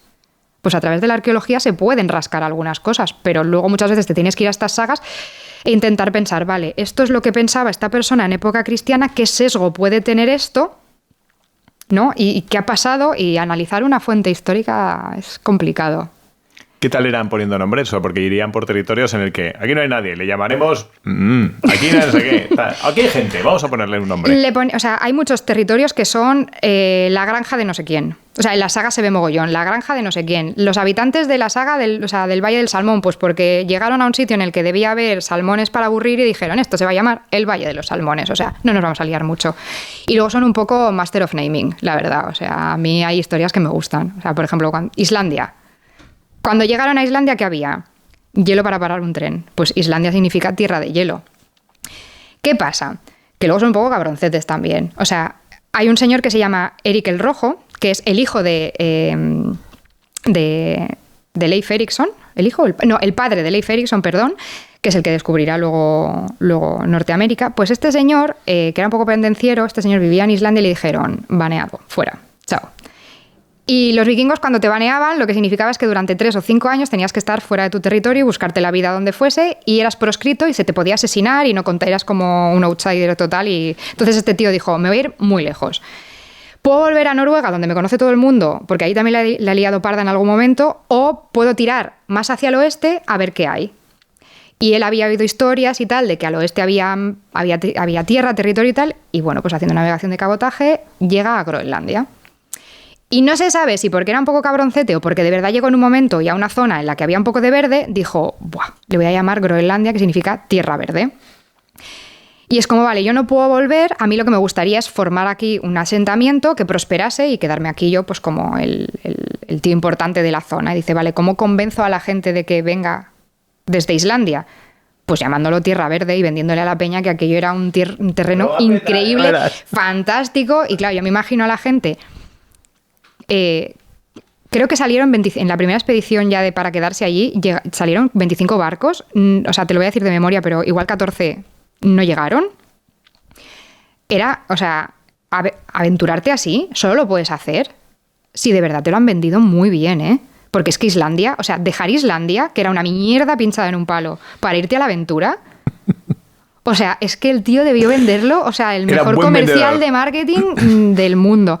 ¿Queréis conocer un poquito más cómo se cocina a morir de éxito? Pues meteros en la pestañita de comunidad, porque ahí hablamos precisamente de quiénes son los siguientes entrevistados, os preguntamos cuáles son las preguntas que tenemos que hacerles. Meteros en la pestaña y conozcámonos un poquito más. Cuando llegaron allí se dieron cuenta de que aquello era una mierda todavía más grande que Islandia. O sea, bonito un rato, pero dificilísimo de vivir. Y de hecho... La colonia nórdica en Groenlandia en el siglo XIV-XV desaparece porque es cuando se vive otra pequeña edad de hielo a nivel mundial y a nivel europeo sobre todo. Las temperaturas bajan muchísimo, la vida se hace insostenible y la gente se larga. O se muere o se larga. ¿Se sabe más o menos cómo era el clima en aquel momento? Peor que ahora, más frío que ahora. Pero bueno, también es que como al final el clima varía, o sea... Y que esto no suene a negacionismo de cambio climático, por favor, pero que es verdad que hay ciclos en la historia, pues se ha vivido un poco de todo, pero tú piensas en cómo es ahora, pues peor. ¿De dónde viene la palabra vikingo? ¿Tiene un sentido etimológico? Vikingo, como nosotros lo entendemos, con el significado y la carga cultural que tiene y etimológico, es una palabra que aparece en el siglo XIX y se la inventan los ingleses. El siglo XIX y los ingleses son gente muy por culera. Porque tenían que llamar a todo esto de alguna manera. La palabra vikingo viene del nórdico antiguo, de algunas de estas inscripciones en las que no sabemos muy bien lo que decían, que es una palabra que significa algo así como salir de expedición.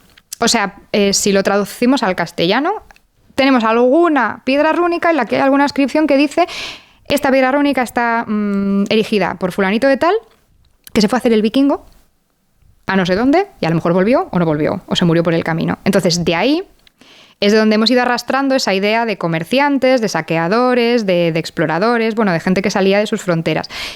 Y cuando a partir del siglo XVII, por ejemplo, esta literatura nórdica medieval de la que hablábamos, esta literatura nórdica medieval se escribe entre los siglos XII, XIII, XIV, XV y luego se deja de producir. Y es como que además se produce sobre todo en Islandia, con lo cual está muy lejos, en aquel momento está como muy aislada y tal. Pero en el siglo XVI y sobre todo el XVII empieza ya ese interés de las naciones de conocer un poco su pasado. Además es que a los escandinavos les pasa una cosa muy graciosa y es que en el siglo XVI-XVII se abandona el catolicismo y se hacen protestantes, entonces toda su producción literaria y su producción cultural católica han de abandonarla y tienen que empezar a crear su propia producción literaria y cultural protestante, entonces van a decir, vale, pues ¿cómo lo hacemos? ¡Ay! ¿Os acordáis de esas historias que escribían los islandeses y tal? Vamos a cogerlas, vamos a recopilarlas, vamos a transcribirlas del islandés antiguo a los idiomas nórdicos modernos. Y bueno, eso es un pepinazo, porque son unas historias muy guays. Es un pepinazo. Es un pepinazo que los ingleses dicen, ¿cómo me gusta esto? Vamos a empezar a traducirlas al inglés también y a crear las nuestras propias y tal. Claro, es un momento en el que dicen, vale, pero es que necesitamos una primera palabra para hablar de esta gente. Claro. Y es que esa palabra viking, que sí que existe en islandés, ha sobrevivido al islandés moderno. Entonces la van a coger de ahí y le van a dar todo ese nuevo significado. Pero de hecho, por ejemplo, una de esas primeras novelas que hablan de vikingos sin hablar de vikingos, porque todavía no existe la palabra, es The Pirate, de Sir Walter Scott, que está hablando de ellos, pero no sabe cómo llamarlos. Entonces los llama piratas. Pero a partir de 1800 y poco, es como, pues vamos a coger esta palabra, porque claramente dice que eran gente que hacían esto, y bueno, pues vikingo a partir del siglo XIX se convierte en una especie de cajón desastre en el que cada pueblo, cada persona o cada entidad o quien sea que los descubre y los utiliza para algo, pues le va a ir añadiendo una serie de características, una serie de adjetivos, una serie de ideas que los van a convertir en una cosa súper interesante, pero a la vez súper poco histórica. Y de ahí tenemos pues muchas ideas pues mal concebidas de los vikingos a día de hoy, que vienen de toda esa carga del siglo XIX. ¿Viene ahí la mitología vikinga? O sea, toda la parte mitológica viene de esa... No, la parte mitológica la tienen ellos, pero nos pasa un poco como con su historia. Es decir, como ellos tampoco escribían nada, pues tuvo que venir un señor que se llamaba Snorri Sturluson, que era un jurista, historiador, un señor de leyes, y además era poeta del siglo XII islandés, XII-XIII, que dijo, esta historia se está perdiendo, pues la voy a escribir. Pero claro, ¿qué escribe? ¿Qué no escribe? ¿Qué deja dentro? ¿Qué deja fuera? ¿Qué adorna? ¿Qué no adorna? También está escribiendo algo como es religión y mitología, pero mucho tiempo después del final de la era vikinga. Y además toda esta religión ya existía y toda esta mitología ya existía antes de la era vikinga, con lo cual no solo es que esté escribiendo algo que han pasado muchos años desde el final de la era vikinga, es que han pasado muchos años de desarrollo de todas esas historias, porque seguramente lo que creía, y me lo invento, un sueco del siglo X, no era lo mismo que lo que había creído a lo mejor un sueco en el siglo, exactamente lo mismo que había creído un sueco pues en el siglo V o en el siglo VI, o un noruego del siglo VIII. Porque al final toda la mitología y toda la religión es algo muy particular también, sobre todo porque no tiene una iglesia y un corpus escrito y dogmático y tal, es como muy... Sabemos por los nombres de algunas ciudades o de algunos sitios, de enclaves, pues que a lo mejor en algunos sitios la gente rezaba más a Freya, en algunos sitios Odín era más importante, en otros sitios era Thor más importante, porque, bueno, tenían muchos dioses y los usaban para muchas cosas. Entonces, muy guay porque Snorri nos lo puso todo por escrito, pero es la única persona que lo ha puesto por escrito, con lo cual todo se lo fiamos a él. Todo lo que sabes tú ahora mismo de mitología nórdica, pues se lo tienes que fiar un poco a él e intentar jugar con los descubrimientos arqueológicos, los hallazgos arqueológicos, para ver si te cuadra lo que estás encontrando con lo que esta persona decía. Y muy guay cuando te encuentras a lo mejor, pues yo qué sé, Snorri te cuenta toda la historia de Thor cazando a la serpiente de Midgard. Vale. Cuando te encuentras una piedra que tiene a alguien que parece Thor en una barquita cazando una serpiente, dices, esto es esto. Pero luego te encuentras otras figurillas, otros dibujos o otras representaciones de otras personas o de otras escenas que, como esta persona, Snorri, no lo puso por escrito, no tenemos ni idea de lo que son, porque no tenemos con qué compararlo para saber lo que eran, con lo cual es un pitote. ¿Cuál es el top 3 de dioses vikingos? Para la gente, Odín, Thor y luego pues Frey, que son los que nombran mucho en las fuentes cristianas, pero a mí me huele un poco, bueno, a mí no, y hay muchos estudios, a una especie de tríada que haga un poco de que huele mucho a cristianismo, o sea, esto de coger trinidades y tal. En época vikinga es que Odín, por ejemplo, no aparece demasiado mencionado, porque como probablemente fuese un dios más bélico y más de las élites, seguramente había mucha más gente pues, que se fiaba o se encomendaba a Thor, que era un dios pues, de la agricultura, de las cosechas, de la gente, de la guerra, pero a nivel más mundano. O sea, ¿cuáles eran las principales diferencias entre Odín, Thor y Frey? Frey es un dios más relacionado, aparte de que son de familias de dioses diferentes, tienes los ases, que son los dioses más de la guerra, son dioses más como más etéreos, y luego los vanes, que son dioses más de la fertilidad y son dioses más terrenales, más relacionados pues, con la naturaleza y los, pues, a lo mejor los accidentes geográficos o bueno, todo lo que tenga que ver con naturaleza. Eso según las fuentes. Y luego, o sea, por ejemplo, Thor y Odín serían ases y Frey sería uno de la familia de los vanes. Frey es sobre todo el que hoy en día te lo relacionan, bueno, a través de las fuentes está relacionado con la agricultura, la sexualidad, todo lo que tenga que ver así como muy terrenal. Y su hermana es Freya. Y Freya es una diosa como muy denostada en la mitología, porque seguramente por influencia cristiana pues ha pasado mucho como la diosa de la sexualidad, la diosa de la belleza, la diosa del amor, un poco pues por ponerla como contraparte de las diosas parecidas grecorromanas, pero luego es una diosa bastante más interesante, que probablemente en su momento hubiese tenido muchísima más importancia, pero como te la pone por escrito un señor cristiano del siglo XIII, no sabemos mucho sobre ella porque apenas la menciona, pero luego hay muchas cosas arqueológicas que dices, jo, es que esta tía, seguro, pues esta diosa seguro que era mucho más importante de lo que nos ha quedado. De que lo petaba más? Primero que, o sea, todo el mundo ha escuchado, bueno, primero te contesto, y luego serían Odín y Thor son dioses más, Odín sobre todo sale en contextos militares, bélicos, de batalla.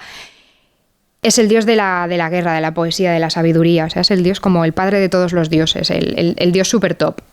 Entonces, probablemente se cree que estaría más asociado a las élites. Sin embargo, por ejemplo, la mayoría de los campesinos, pues seguramente a lo mejor, pues eso, se encomendaban más a Thor, que es un dios más mundano, porque además es el protector de los humanos, según la mitología nórdica, es el protector de los humanos, el que protege a los humanos de los gigantes, el que protege a los dioses de los gigantes, es un dios como más mundano, ¿no? Y en cuanto a Freya, nos pasa una cosa.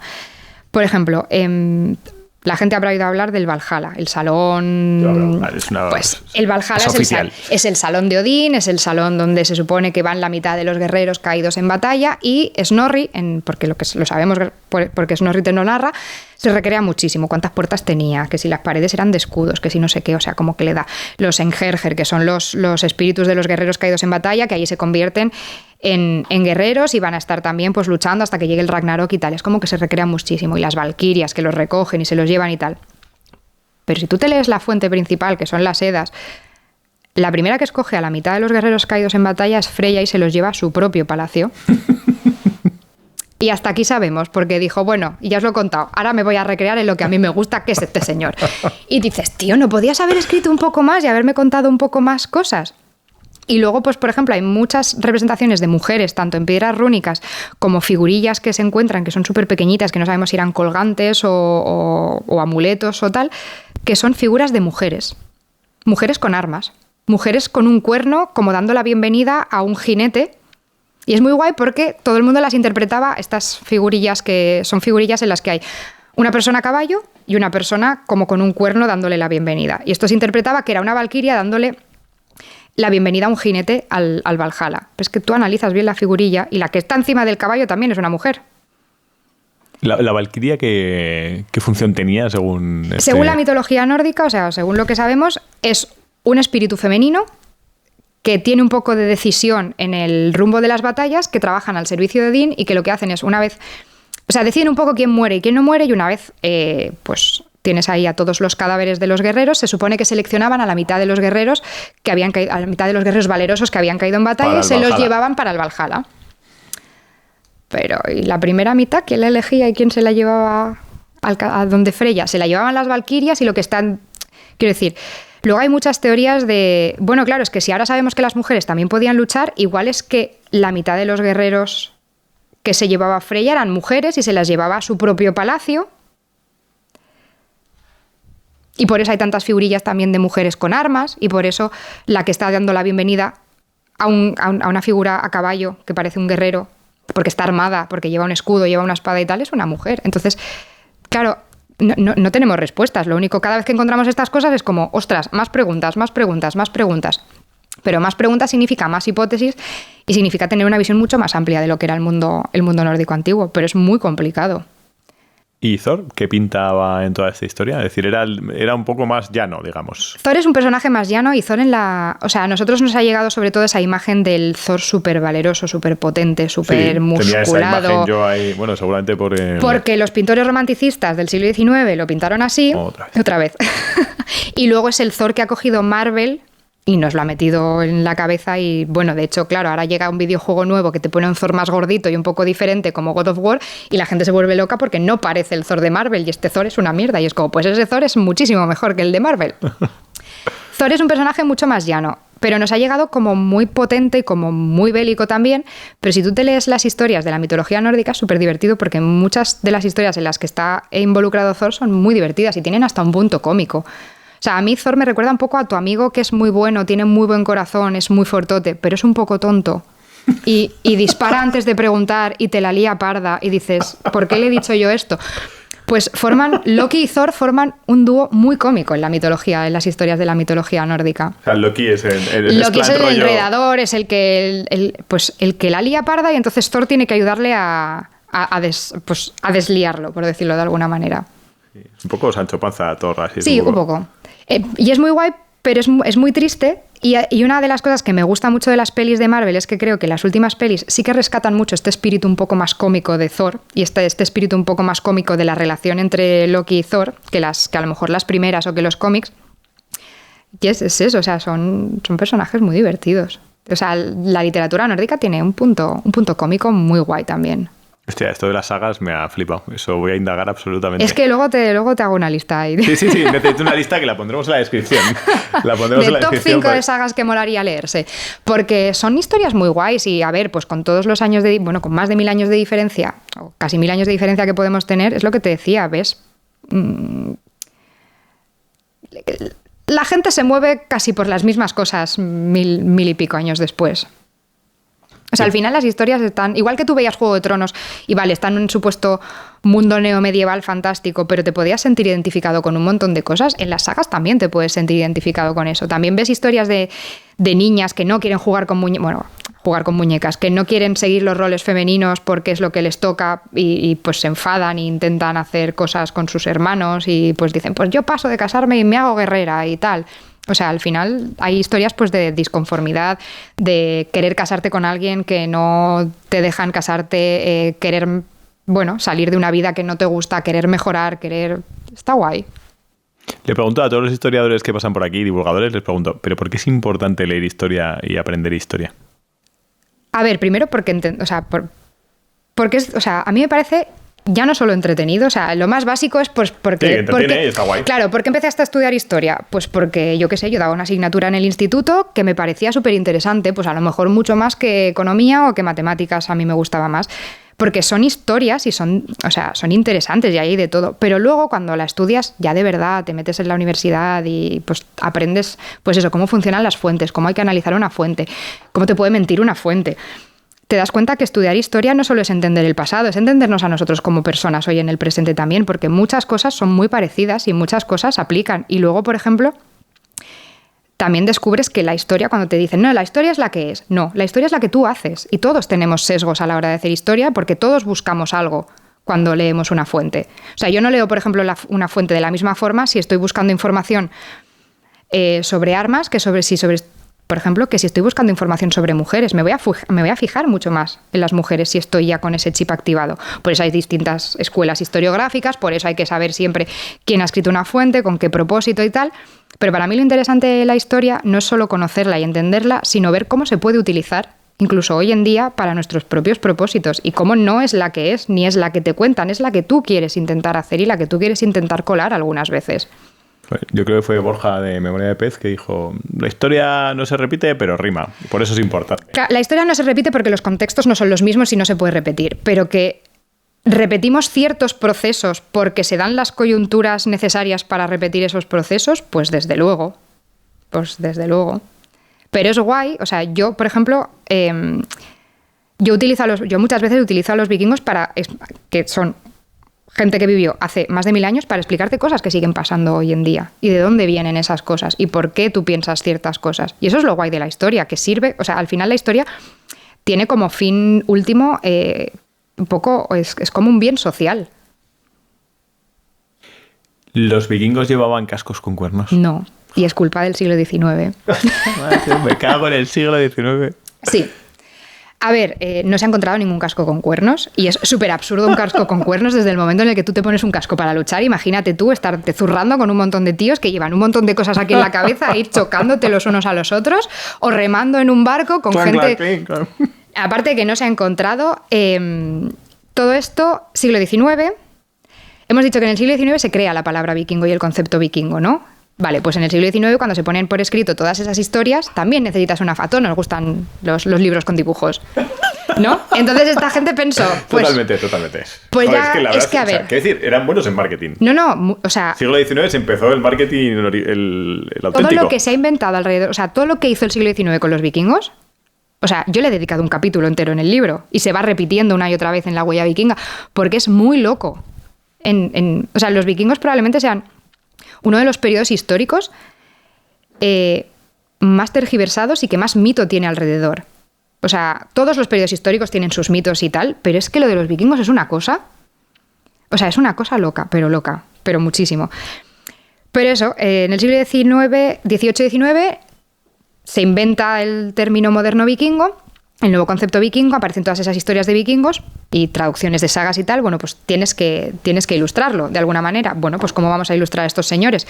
Pues heroicos, fantásticos, estupendos, con un puntito barbarito, con un puntito salvaje. Y veníamos de una época en la que se representaba todas estas cosas con los cascos alados, un poco porque siempre se los ha comparado mucho y se los ha mezclado mucho con los celtas. El siglo XIX no diferencia mucho celta de vikingo de germano. O sea, ahí hace un batiburrillo bastante tróspido. Que da lugar a un poco a equivocación, ¿no? Porque son sociedades, o sea, porque al final el mundo celta y el mundo germánico, el mundo nórdico antiguo, son sociedades son periodos, o sea, son sociedades de la Edad del Hierro. Entonces se parecen en un montón de cosas, aunque haya 1000 años de diferencia entre un celta y un vikingo, por ejemplo. Por entenderlo, o sea, ¿cuáles son las sociedades de la Edad del Hierro así más famosas? Celtas, o sea, sobre todo celtas. O sea, para que le vaya a sonar a la gente, el mundo celta. Y luego, claro, tienes a los vikingos que 1000 años después son sociedad, o sea, son Edad del Hierro. Y esto no es porque sean unos más adelantados que otros, es porque cada territorio tiene sus propios procesos históricos. Por ejemplo, el mundo vikingo, si te fijas, va a pasar de la prehistoria a la Edad Media. No tiene historia antigua. Salta de una cosa a la otra, porque su sociedad evoluciona y cambia de una forma que las características que adquiere al final de la era vikinga ya no son ni siquiera de una sociedad antigua, son de una sociedad medieval, pero no significa que sean peores o porque en dos etapas distintas de la historia haya dos sitios con características distintas. Es que al final ver toda la historia lineal como nos la han enseñado en el colegio es súper eurocéntrico. Pero yo siempre pongo el mismo ejemplo. O sea, la caída de Roma, un señor de Oceanía se la trajo al pairo infinito, porque es que ni se enteró. Y sin embargo, para nosotros, o sea, es como la reconfiguración de Europa, es un momento crucial en la historia de Europa. Sí, pero para nosotros, para un señor de América Latina o para una señora de Oceanía, le dio exactamente igual. Tienen sus propios procesos históricos, tienen sus propias formas. Joder, qué interesante. ¿A ti por qué te dio por los vikingos? Qué buena pregunta. No lo sé, o sea, sí lo sé, pero no lo sé.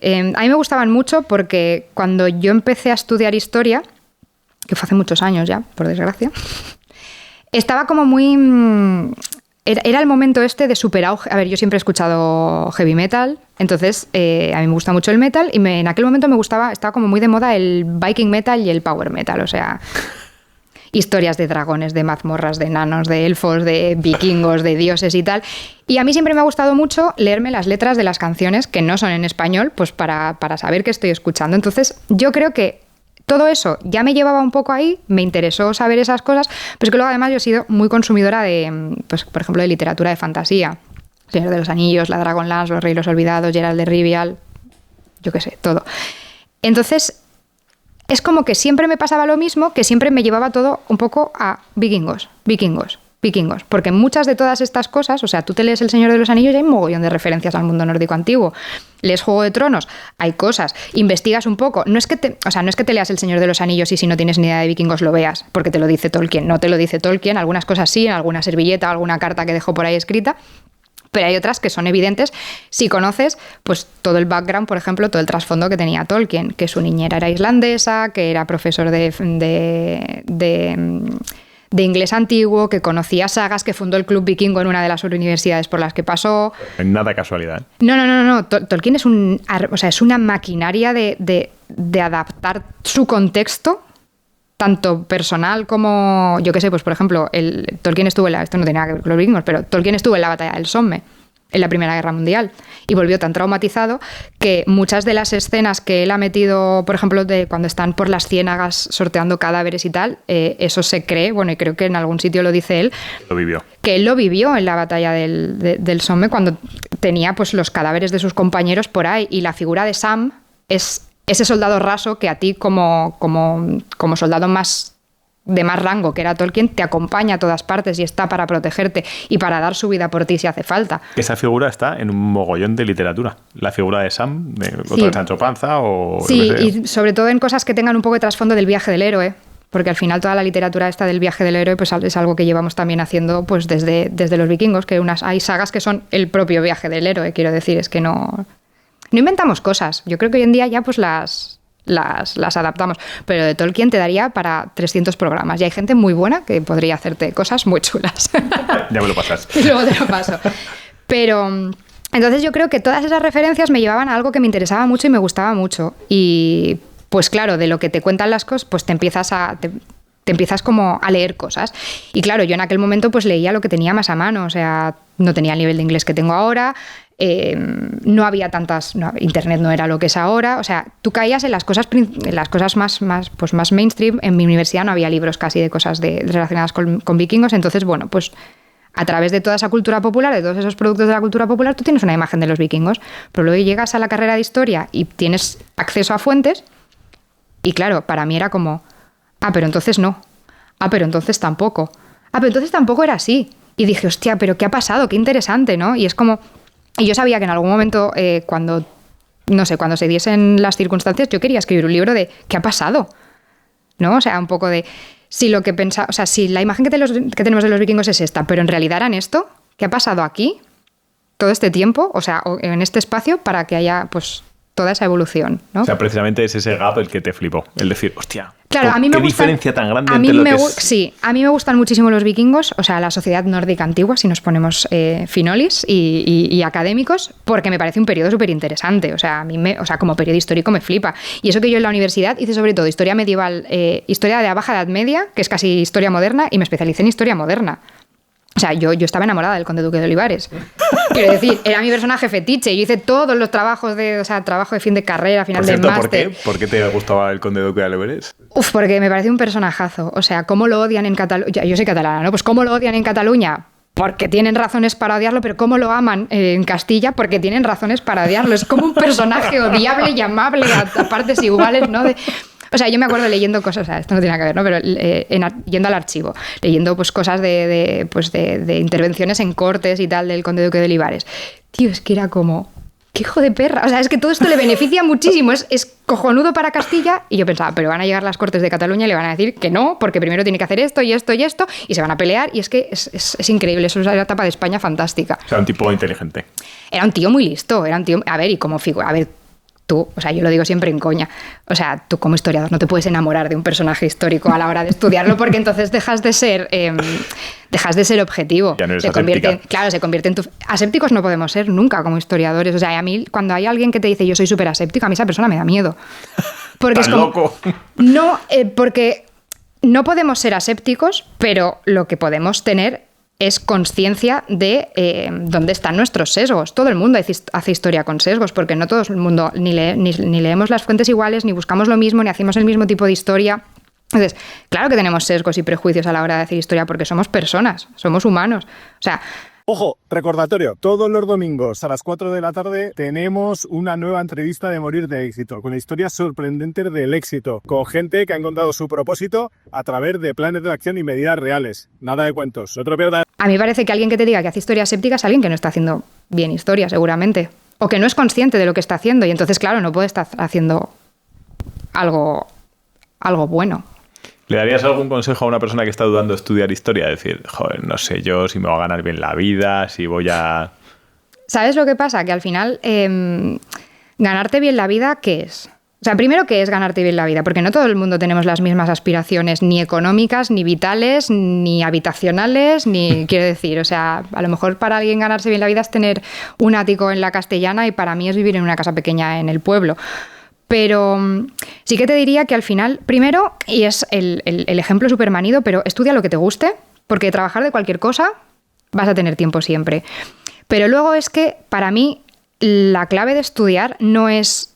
O sea, no es una correlación directa entre estudiar y tener un trabajo, porque hay muy pocas carreras que en realidad tengan una correlación directa entre lo que has estudiado y un trabajo acorde o directo. O sea, tú puedes estudiar una cosa y acabar trabajando de cosas muy diferentes. Yo cuando empecé la carrera... Por desgracia, lo primero que se me dijo en la universidad casi el primer día es, bueno, y las salidas de esto son la docencia en institutos o quedarse dentro de la universidad y hacer carrera académica. Pero es que yo no me metí por ninguna de las dos cosas. Yo me metí porque tenía que escoger lo que quería estudiar, podía entrar en cualquier cosa, pero a mí me gustaba historia porque mi profesora de historia me flipaba. O sea, era una tía que me voló la cabeza en segundo de bachillerato. Yo iba a hacer otra cosa y al final acabé haciendo... O sea, yo estaba estudiando en el conservatorio y me iba a meter... pues seguramente a algún grado de música o acabar la carrera en el conservatorio, cosas así, pero es que a mí esa persona, pues dije, ¿cómo mola esto? ¿Qué hizo esa mujer para que te...? Pues primero tratarme como una persona adulta, seguramente. Explicarme las cosas o sea, te explicaba las cosas súper bien, pero es que además hacía las clases súper atractivas, o sea, me acuerdo que un día estudiando la Guerra Civil nos trajo... vino ahí con el radiocassette, o sea, es que ponte, o sea, año 2004 o 2005, vino ahí con un radiocassette y nos puso un CD de canallas que cantan todas las canciones de cosas de la Guerra Civil. En el Pozo de María Luisa, si me quieres escribir, no sé qué. Y yo, o sea, te hacía las clases súper amenas y yo descubrí que la historia no solo era... O sea, que podías entender cosas cuando estabas estudiando historia y que la historia te removía... O sea, va a sonar súper sentimentalista, pero que la historia te removía un poco por dentro y era como... Que no es como leerte una novela solo, ¿sabes? Que es como... que esto es historia, que esto ha pasado, y no sé, pues tenía que escoger, no tenía muy claro lo que estudiar, pero tampoco sabía lo que quería hacer, y mi padre me dijo, haz lo que quieras, mi madre, en plan de, estudia lo que quieras, y a nosotros nos da igual, quiero decir, es que, entonces, yo no veo tanta correlación directa muchas veces, y yo ahora, por ejemplo, sí que voy a muchas universidades a dar charlas a gente de grado sobre divulgación histórica, sobre chavales, que aquí hay nicho también. Y que es igual de... O sea, pero es que es muy difícil. Ya, bueno, y hacerte autónomo y ser fontanero no es difícil. O sea, ¿todos sois el CEO de vuestra propia empresa o funcionarios? No, tío. O sea, quiero decir, claro que es difícil, pero es que hay 1.000 millones de cosas que son difíciles. Claro, yo soy autónoma. O sea, y claro que es difícil. Pero prefiero estar haciendo esto que hacer otra cosa. Y luego es que muchas veces, si lo que tú quieres estudiar historia... O sea, a veces la historia puede ser la puerta a abrir lo que de verdad te gustaría hacer. Tú puedes estudiar historia y decir, es que yo quiero ser comunicadora, yo quiero estudiar historia y lo que me encantaría es ser escritor de novela histórica. O sea, la historia te puede servir para cosas tan directas como irte a un instituto a dar clase, que está fantástico y estupendo, pero no todos tenemos esa vocación, o una base para luego hacer otro montón de cosas. Y a mí me gusta mucho porque ya hay gente que te viene y te dice, Laia, yo es que me he metido a estudiar historia porque me flipan los videojuegos y yo quiero hacer videojuegos históricos. Fantástico.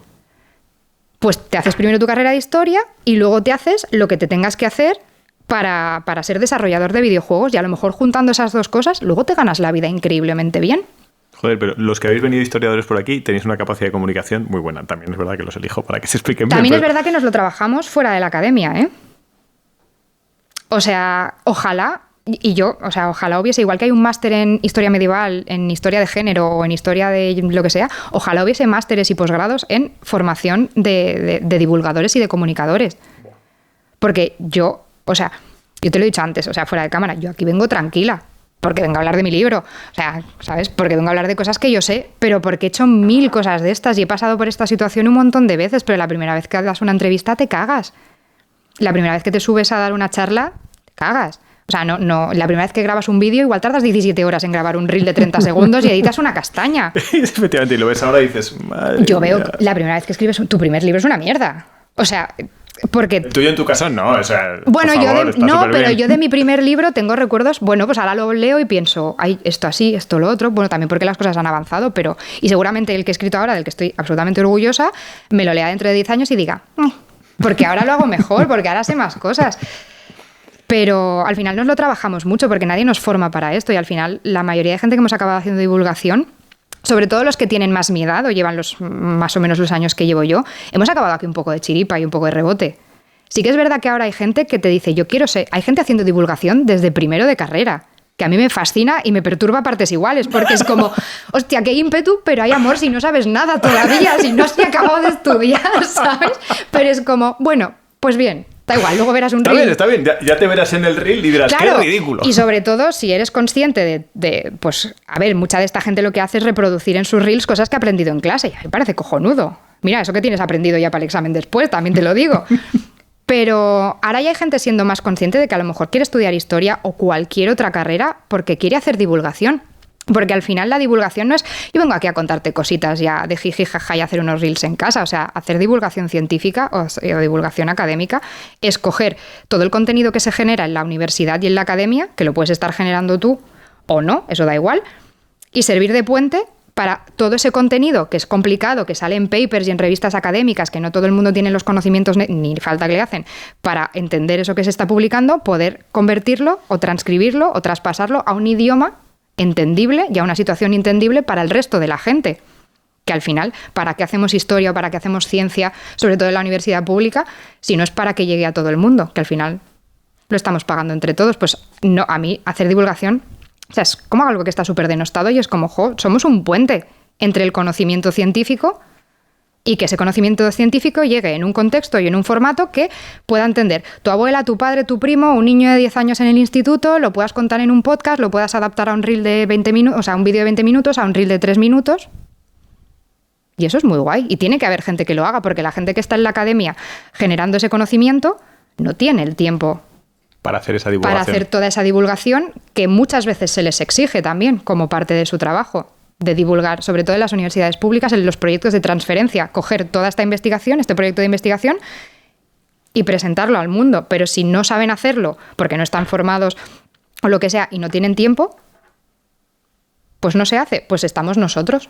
Qué guay. Pero molaría que nos contratasen más. Y, claro, porque luego está la precariedad y todas estas cosas y que, bueno, pues que se nos tome a veces un poco en serio porque a veces no se nos toma muy en serio. Que es verdad que también te encuentras a gente que hace, pues según qué tipo de divulgación y dices, bueno, pues entonces entiendo por qué a lo mejor alguno no nos ayuda. Pero bueno, oye.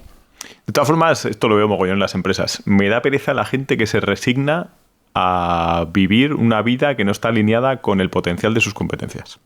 Pero eso pasa mucho. O sea, y al final... Piensa además que las redes sociales nos dan una exposición que es imposible de conseguir de otras formas. Y eso te genera, bueno, pues, o sea, que te conozca gente es muy guay, que te llamen de sitios es muy guay. O sea, y al final, bueno, pues, ¿por qué se hace mala divulgación? Pues muchas veces porque hay que hacer divulgación, o sea, lo que hablábamos fuera.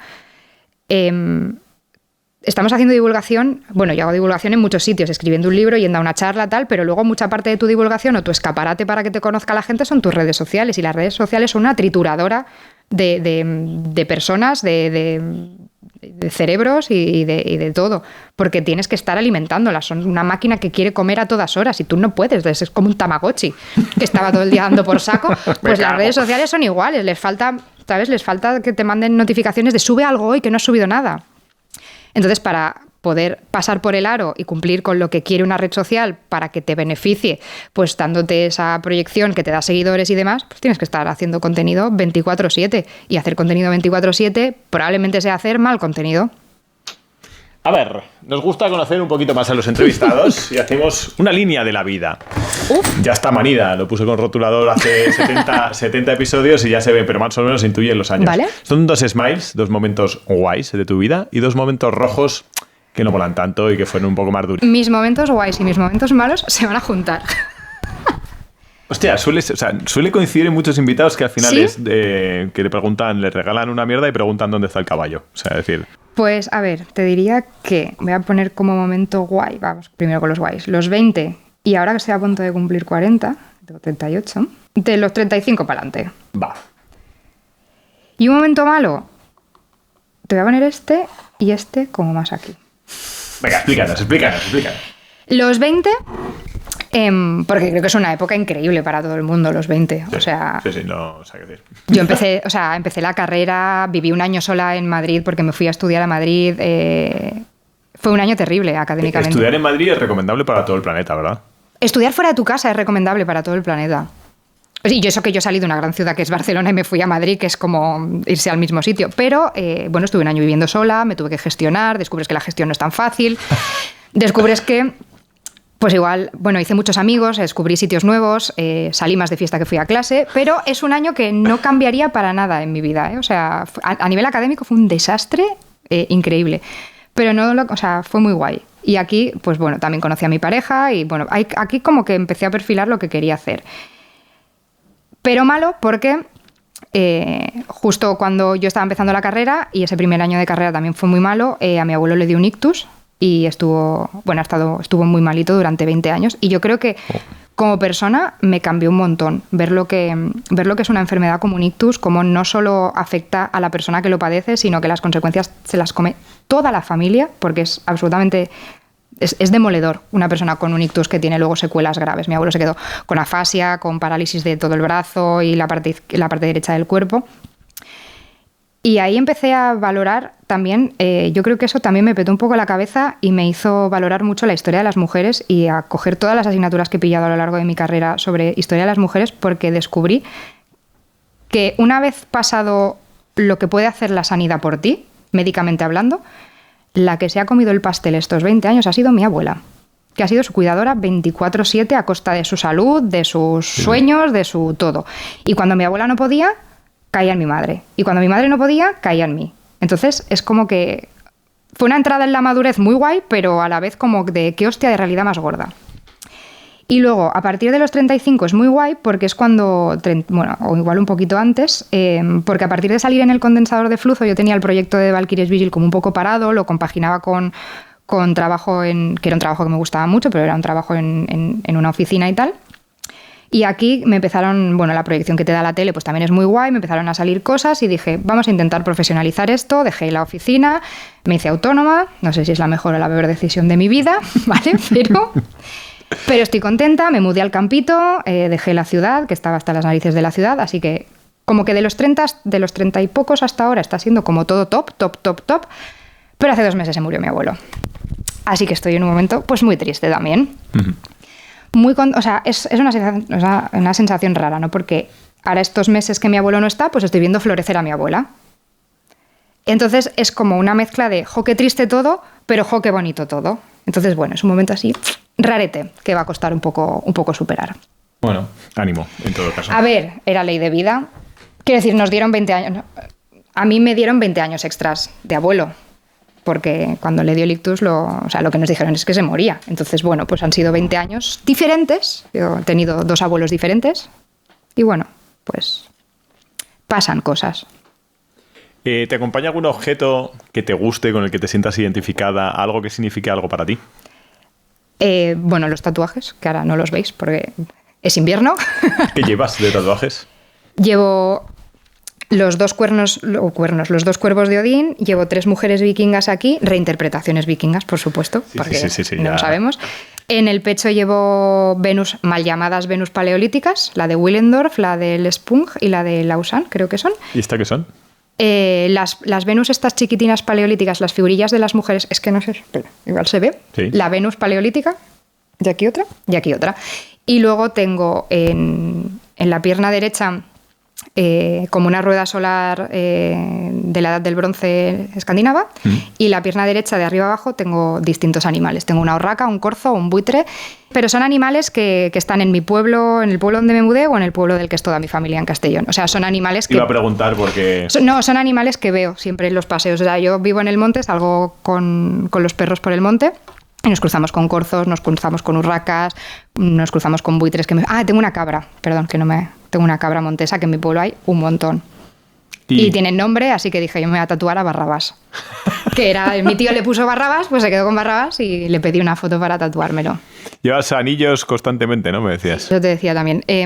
Es como que aunque esté en casa, con ropa de ir por casa, aunque esté en casa enferma, aunque no vaya, siempre me pongo anillos. Porque como estoy todo el día, que si escribiendo, que si tocando, me estoy viendo todo el rato. O sea, las manos es una cosa que me miro constantemente. Entonces, aparte de que me gustan mucho los anillos, me gusta verme las manos con anillos. De hecho, los anillos son la única cosa que si salgo de casa y se me ha olvidado ponérmelos, calculo si me da tiempo de volver y vuelvo a buscarlos. Pendientes, me da igual. Un colgante, me da igual. Me da igual, pero los anillos sí. Joder, qué curioso.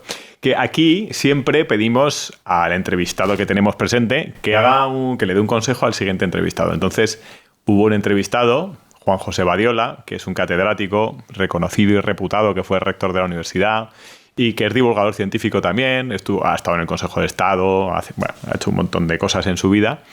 Y nos dijo lo siguiente. Dijo, a la siguiente o siguiente entrevistado, dile lo siguiente que es muy importante para mí. Sé feliz disfrutando de lo que haces. Dice, porque yo he sido feliz. Siempre he trabajado más que un reloj. Dice, pero he sido feliz y he disfrutado un montón. Espero que le sirva para algo. ¿Te sirve o no? Me sirve. Y de hecho es que creo que se lo podíamos ir diciendo como a todo el mundo, ¿no? Pues yo te diría que a raíz de lo que decíamos antes de qué es el éxito, qué es el... Pues no sé, que visualices lo que quieres y sé que es muy Mr. Wonderful, ¿vale? Y que visualices lo que quieres y que visualices la forma de llegar hasta ahí y que no lo pares. O sea, y que hay por el camino muchas decisiones difíciles. O sea, yo me he tirado a la piscina hace 2 años dejé un trabajo estable, que estaba bien pagado, que tenía un sueldo fijo todos los meses, pero es que lo que hago me gusta mucho. Entonces, en una balanza, ¿me lo puedo permitir? Sí, pues vamos a probar. O sea, yo a la gente le diría que todo lo que esté pensando en lo hago, no lo hago, lo hago, no lo hago. Vale, o sea, tampoco hay que ser en plan Mr. Wonderful de no, tú tírate y si te mueres de hambre ya acabarás. No, o sea, es como, objetivamente hablando, ¿te lo puedes permitir? ¿Hay alguna posibilidad de que, pues, pruébalo, que lo pruebes? Joder, yo lo que veo de diferencia, acompañando a directivos y haciendo esas cosas, la gente que se mueve por deseos y la gente que se mueve por objetivos. Es decir, hay mucha gente que se mueve por deseos de yo quiero ser no sé qué, y hay gente que dice yo quiero ser no sé qué, tal día, tal hora, voy a hacer esto, voy a hacer lo siguiente, voy a hacer no sé qué, y tiene un plan. Yo siempre... A mí no me gusta vivir en la ciudad, no me ha gustado nunca. O sea, yo siempre había pensado, ojalá pudiese vivir en algún sitio que se pareciese a mi pueblo, el pueblo de mi familia materna. Pero claro, el pueblo de mi familia materna está en Castellón, me pilla lejos, pues si tengo que ir a trabajar, tenía que bajar a trabajar a Madrid. Entonces fue como, a mí me gustaría mudarme a... Vale, el deseo está ahí, pero luego el objetivo ha sido como... Vamos a ponerlo encima de la mesa. ¿Dónde hay estos pueblos? ¿Dónde hay estas casas? ¿Qué me puedo pagar? ¿Qué tengo que hacer? O sea, ¿cómo voy haciendo pequeñas... Como en vez de decir, voy a apuntar súper alto y a ver si llega, pues vas apuntando a cosas más pequeñas y a lo mejor llegas hasta ahí. Igual llegas más tarde, pero igual son pasos más firmes hasta que llegas, o son decisiones más pequeñas que no te dan tanto miedo hasta que llegas al final del camino. Y luego es que el final del camino no es el final del camino, porque siempre se te pasarán otras cosas por delante. Qué guay. Que intentar conseguir, ¿no? Te voy a hacer un test rápido para elegir entre 2 opciones. ¿Vale? Es sencillo. Tienes que responder rápido. Vale. No pensar. Vale. ¿Odín o Loki? Loki. ¿Saber o creer? Saber. ¿Morir luchando o morir en paz? En paz. ¿Espada o palabra? Palabra. ¿Fuego o hielo? Hielo. ¿Por qué? Me parece más interesante. Me parece que el fuego lo controlamos todos. El hielo no es... O sea, tenemos formas de controlarlo. El hielo es incontrolable. No sé, me gusta más. Que esto se llama morir de éxito. Y a todo el mundo le pido que me diga qué es el éxito para él o para ella. Para mí, ahora mismo, cuando me levanto por las mañanas y me levanto a la hora que me da la gana, además yo soy enferma crónica, con lo cual poder permitírmelo es un privilegio, me levanto con mis perros alrededor, puedo decir, me tiro 15 minutillos más en la cama con mis perros, me levanto, me hago un café, abro la ventana, veo mi jardín, veo la montaña al fondo y digo, pues hoy me voy a pasar el día, pues eso, en mi despacho, con la mantita, con unas velas, con un té, trabajando y sin preocuparme de absolutamente nada. No está mal, ¿eh? No. Y me ha costado, ¿eh? O sea, ha costado y no todo es de color de rosa, no todos los trimestres se factura lo que uno querría, pero pero es que no me veo haciendo otra cosa. Y haberlo conseguido y tener ese espacio propio para hacerlo y esa rutina propia y esa forma de gestionarme la vida como a mí me da la gana, que igual no soy la que gana más del mundo, igual no soy la que factura más del mundo ni la que conoce más del mundo, pero me hace vivir en paz y creo que eso me hace feliz. Y creo que eso es un éxito. Media vuelta y a dormir. Sí. Fantástico. Gran lema. Que a nosotros, Andrés y a mí, nos encanta ejercer la gratitud. Por eso te damos las gracias de que hayas venido aquí a Morir de Éxito. Pero ¿a quién le debes más gratitud en tu vida? Uf, qué buena pregunta. A mis padres. Pero además es que supongo que sin pensármelo, porque da igual lo que haya hecho y en qué momento de mi vida lo haya hecho, siempre me han dicho que sí. Yo con 7 años quiero estudiar música, sí. Con no sé cuántos años quiero ir al conservatorio y tocar la flauta travesera, sí. Aunque fuese un esfuerzo económico o lo que fuese detrás, ¿eh? O sea, mi padre me venía a buscar al conservatorio a las 10 de la noche en coche todos los días para que yo pudiese llegar a casa antes, porque al día siguiente me tenía que levantar a las 6 para ir al instituto y estudiar, o sea. Y he trabajado en sitios horrorosos hasta las tantas de la noche y me ha venido a buscar en coche a costa de su propio sueño, o sea, que ojo. ¿Y quiero estudiar historia? Sí. ¿Quiero hacer esto? Sí. ¿Necesito dinero para esto? Porque sí. O sea, siempre ha sido sí. Sí. ¿Me quiero mudar al campo y tenemos que recoger dinero para la entrada? Sí. O sea, todo lo que he hecho y todo lo que he querido hacer siempre ha sido sí. Hostia, hace falta tener personas así alrededor para hacer de verdad lo que tienes que hacer, ¿no? A ver, supongo que también nunca les he pedido nada muy loco. Quiero decir, pero sí que es verdad que nunca me he encontrado en cosas importantes, o sea, en salir de fiesta, no, pues eso sí me lo he comido, ¿sabes? O sea, que llega a las 3, no. Pero en cosas importantes que luego me han ayudado a seguir mi camino, a desarrollarme como persona, como profesional y todo, es que siempre ha sido un sí. Pero además un sí sin pensárselo, o sea, a costa de su tiempo, de su dinero y de lo que hiciese falta. Entonces, sí, a mis padres. Laia, me ha encantado tenerte aquí. Muchas gracias por venir. Me lo he pasado muy bien, muchas gracias a vosotros.